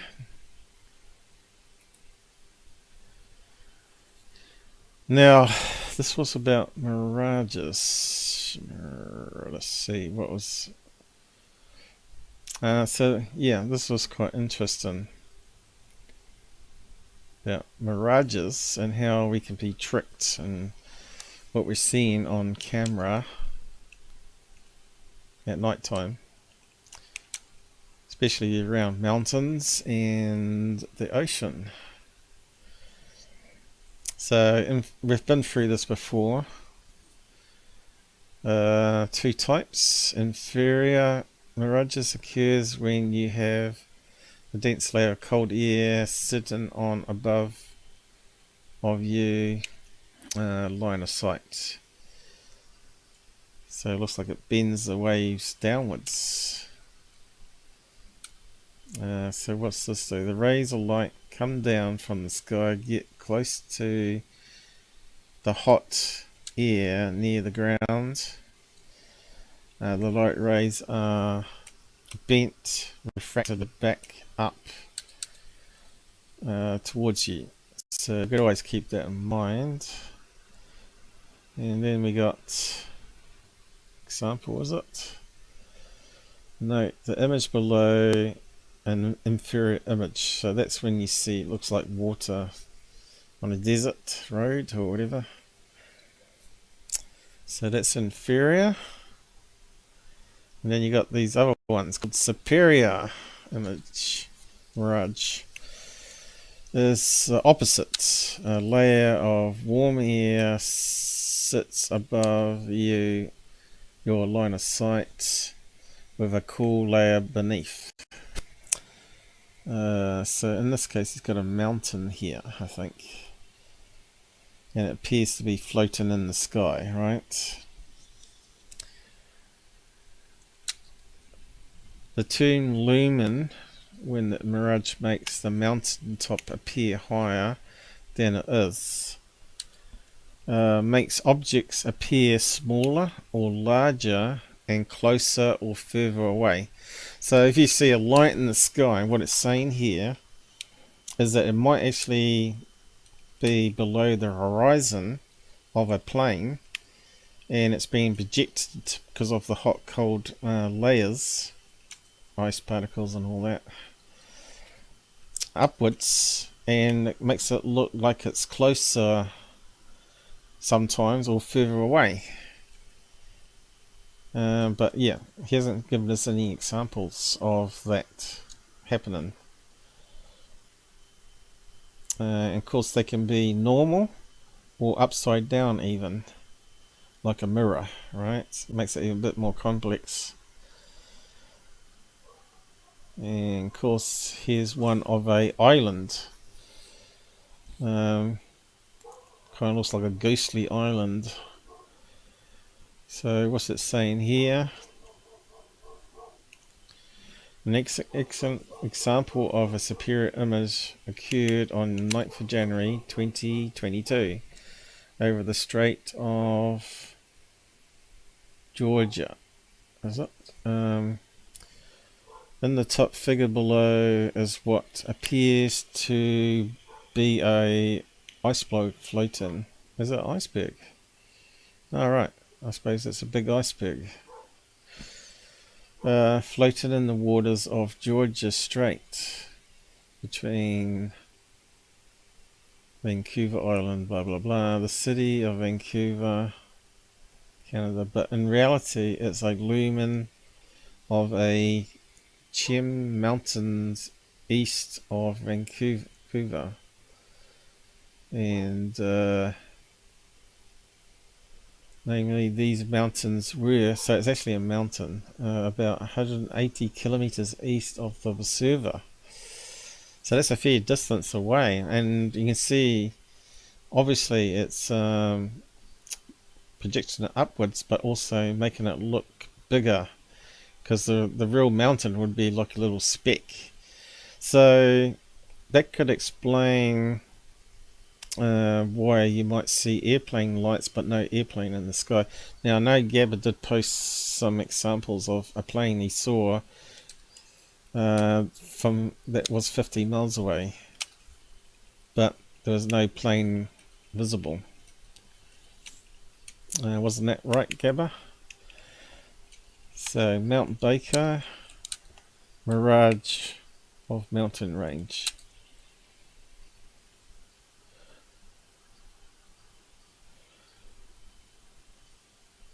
And we've got container ship there where stuff can be upside down or appear bigger, but we haven't got any examples really, apart from that iceberg one, I guess.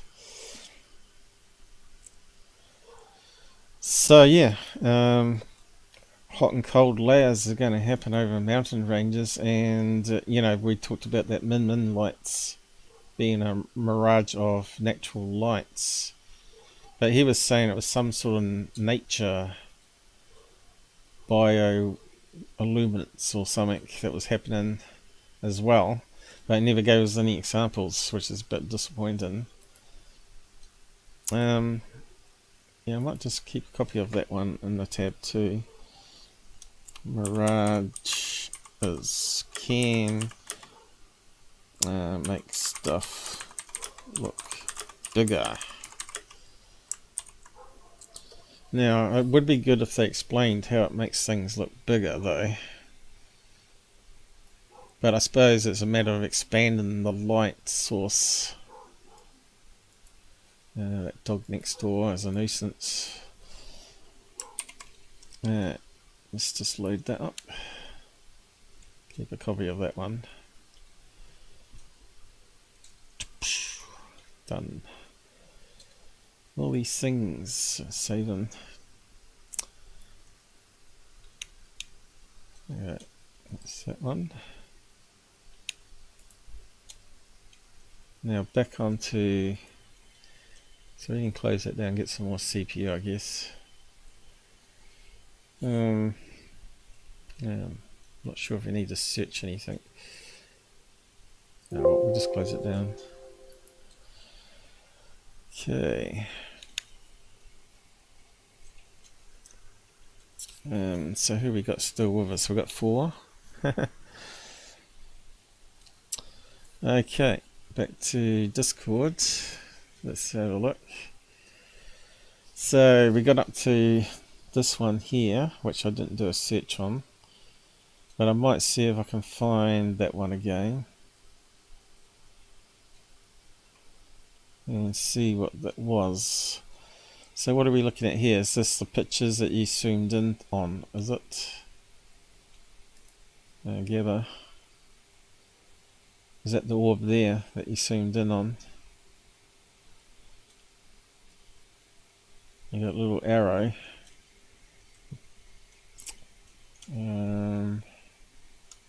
What are we looking at there? Mars and the moon, is it? There's a little dot. Okay.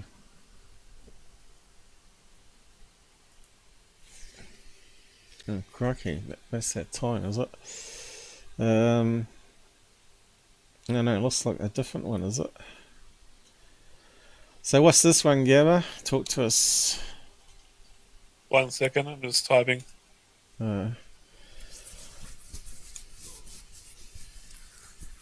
Now, that's not circular by any means, this one. And you can see we're down to pixel level there on the zoom in there. And it's just a shame his camera is not like 8K or something, because I think that would really help. But maybe in the next 5 years, you never know. Then we might be getting closer to sussing out this stuff easier. See, we got this problem of overexposure of stuff too. It's not you're probably going to see it better with your eyes and a pair of binoculars than you are capture it on the camera.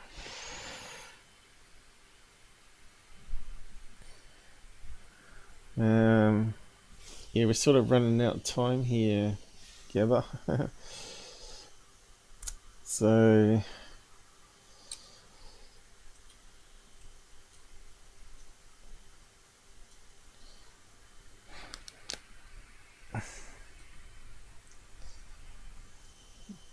where's he gone? Where you gone? I'm going to see his head there. Let's readjust this. Can I grab that? How's the audio been anyway, guys? Has it been behaving itself? Mostly. We're losing people now. Do you want to push it for another day? We did get a couple of your ones in, but you've got some more interesting stuff that we need to look at and discuss, I think. Didn't you film one that was moving crazy in the sky? Remember, I did a little experiment, right? I went taking the dog and I sat at the park and I said to the tall whites, send You said to the tall whites, because that was the same time I went to take the garbage bins off the road and 5 orbs flew past me in 5 minutes. Yeah. I didn't expect it to happen. Something happened when I was doing it. I thought it might happen sometime in the future, if anything at all, right? But it is funny that you got 5 things fly over your head when I was doing the experiment. So, I don't know. Maybe I should have recorded myself saying something with the timestamp. Maybe it's worth trying it out again sometime, but anyway. I don't think tall whites like taking orders too much, you know. Aliens don't like taking orders.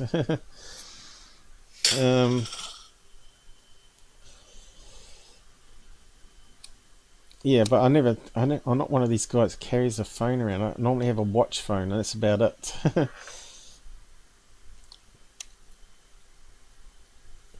So, yeah, are you ready to talk yet? Or Yeah.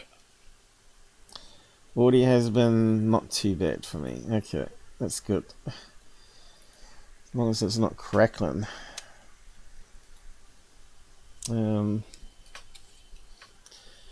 So what was this one? Was that the one that you thought might be a bug, is it? Or what? I don't think any words are posted. I don't know what that one was, but I was taking pictures of the sky and that showed up. It was flying. Whereabouts was it in the picture? That's my backyard. Where the red arrow is. So there's a little speck up here, so it could be an insect. That X means that's where it was in the previous photo, and it moved to there. It was high up in the sky.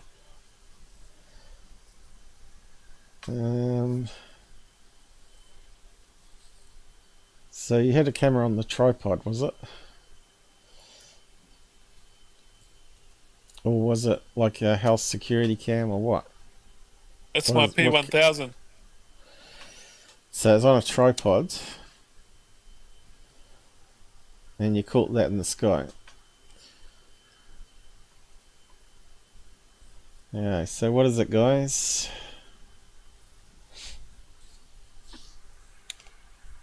Got no idea what it was. It's something I noticed though. Sun reflecting off it. You know, it kind of looks like a bee to me. So there's the head, there's its nose, the body going around. They do fly like that. You just can't see the wings. You can see it's two parts.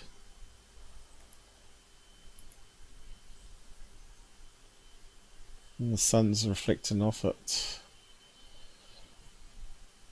Yellow bee. Or wasp. I got no idea what that is.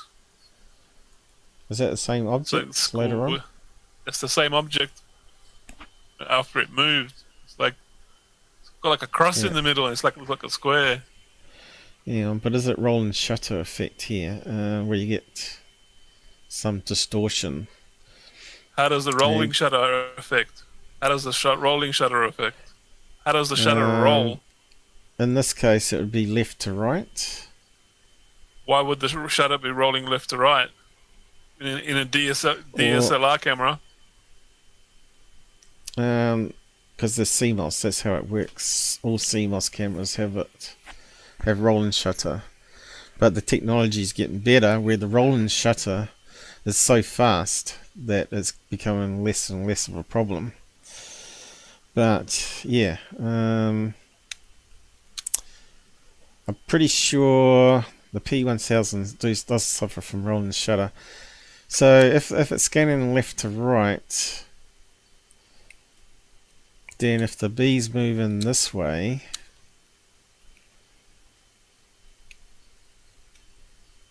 let's see, bee's moving this way, rolling shutter would be there now. So that means the rolling shutter would have to go that direction with the camera rotated around to cause that effect. So it can't be rolling shutter then. Unless you jiggled the camera and the camera's on a tripod. There's no jiggling, it's sitting still. Yeah, but you and I'm using a Bluetooth remote control. I'm not touching the tripod, I'm not touching the camera.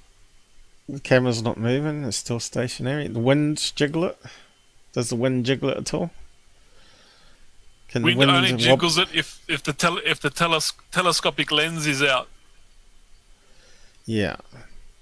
You can't use the telescopic lens when it's windy. The telescopic lens is not out because it's unzoomed. You can see everything. It's wide angle. How can we tell it's unzoomed in the picture? We ain't got no indicator on the screen.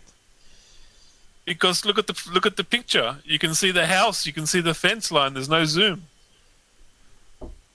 Okay. What is it? I got no idea. It's like four squares and there's a cross in the middle. Looks like I got a dinner break now. So yeah. I don't think it's rolling shutter, and don't sound like it's shake. So, but it is two images in the previous ones. And that looks like a bee there, but this one doesn't. But yeah, how to really explain it? Motion blur a wee bit there. Yeah, I don't know, that one's a wee bit strange. Let's go to this one here.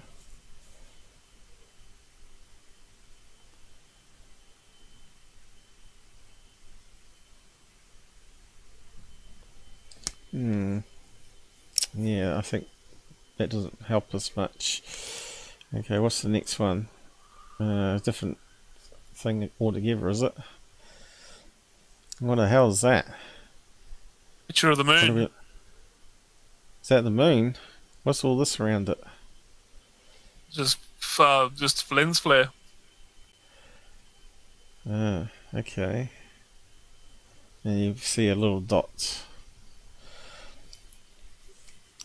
Looks like we're going to probably have to wrap up here for the time and resume it.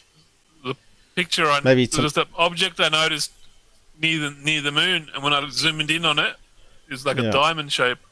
So I might resume this on tomorrow about 2 PM again, and go through the rest of the images and videos, and just compare it to what we just went through today with examples of balloons anyway, and orbs and whatnot, playing lights, drone lights. Are you going to dinner? Yeah, looks like it's dinner time. Alright then. I'm gonna get going. I'll catch you all next time. See you, mate. Yeah, okay. We'll just drag to the other screen and just wrap up quickly here. It's a bit unfortunate, but it means more people got more chance to catch the rest of the show tomorrow if they're around. It will be your Sunday, it will be my Monday, so it should be all good. And I'll say good night. And thanks for the donations, or donation. Thanks again. Take care on the roads. As we have less fans. On the roads. And see you tomorrow. I think we should be good, as long as I'm not really sick, which does happen. Good night, great stream, Paul. Catch you all. Okay, thanks, Snipes. You do your stuff on Twitter, is it not Twitter? What do you call it? Twitch. Anyway, better round off here. Goodbye. And just put those up. Yeah, Mick Poke took a wee bit of time today, unfortunately, but yeah, I had to address it because he was trying to convince me on Twitter, of course, and at the end of it all, we still think he's BS, and especially that what he wrote on the webpage about researching crop circles. Anyway, take care, people. It gave me a good laugh anyway. Totally relaxed me, that did. I just love ufology and the people in it. They're just great. I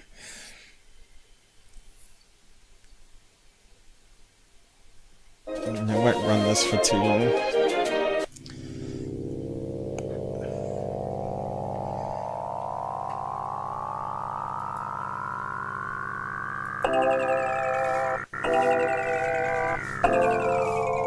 Okay, how's it sounding? Sounds alright, a bit loud probably.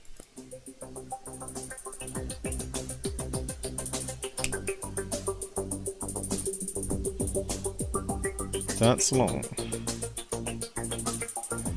It's funny, the lag is so close now that makes a funny echo sound when you listen what's going to Google. Yeah, I've got to leave it there. He's shutting the door and switching off the power switch.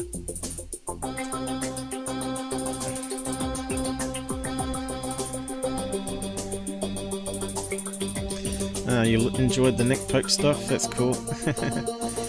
I enjoyed it too. I had a really good laugh. And my eyes were dripping, literally dripping from laughing at it.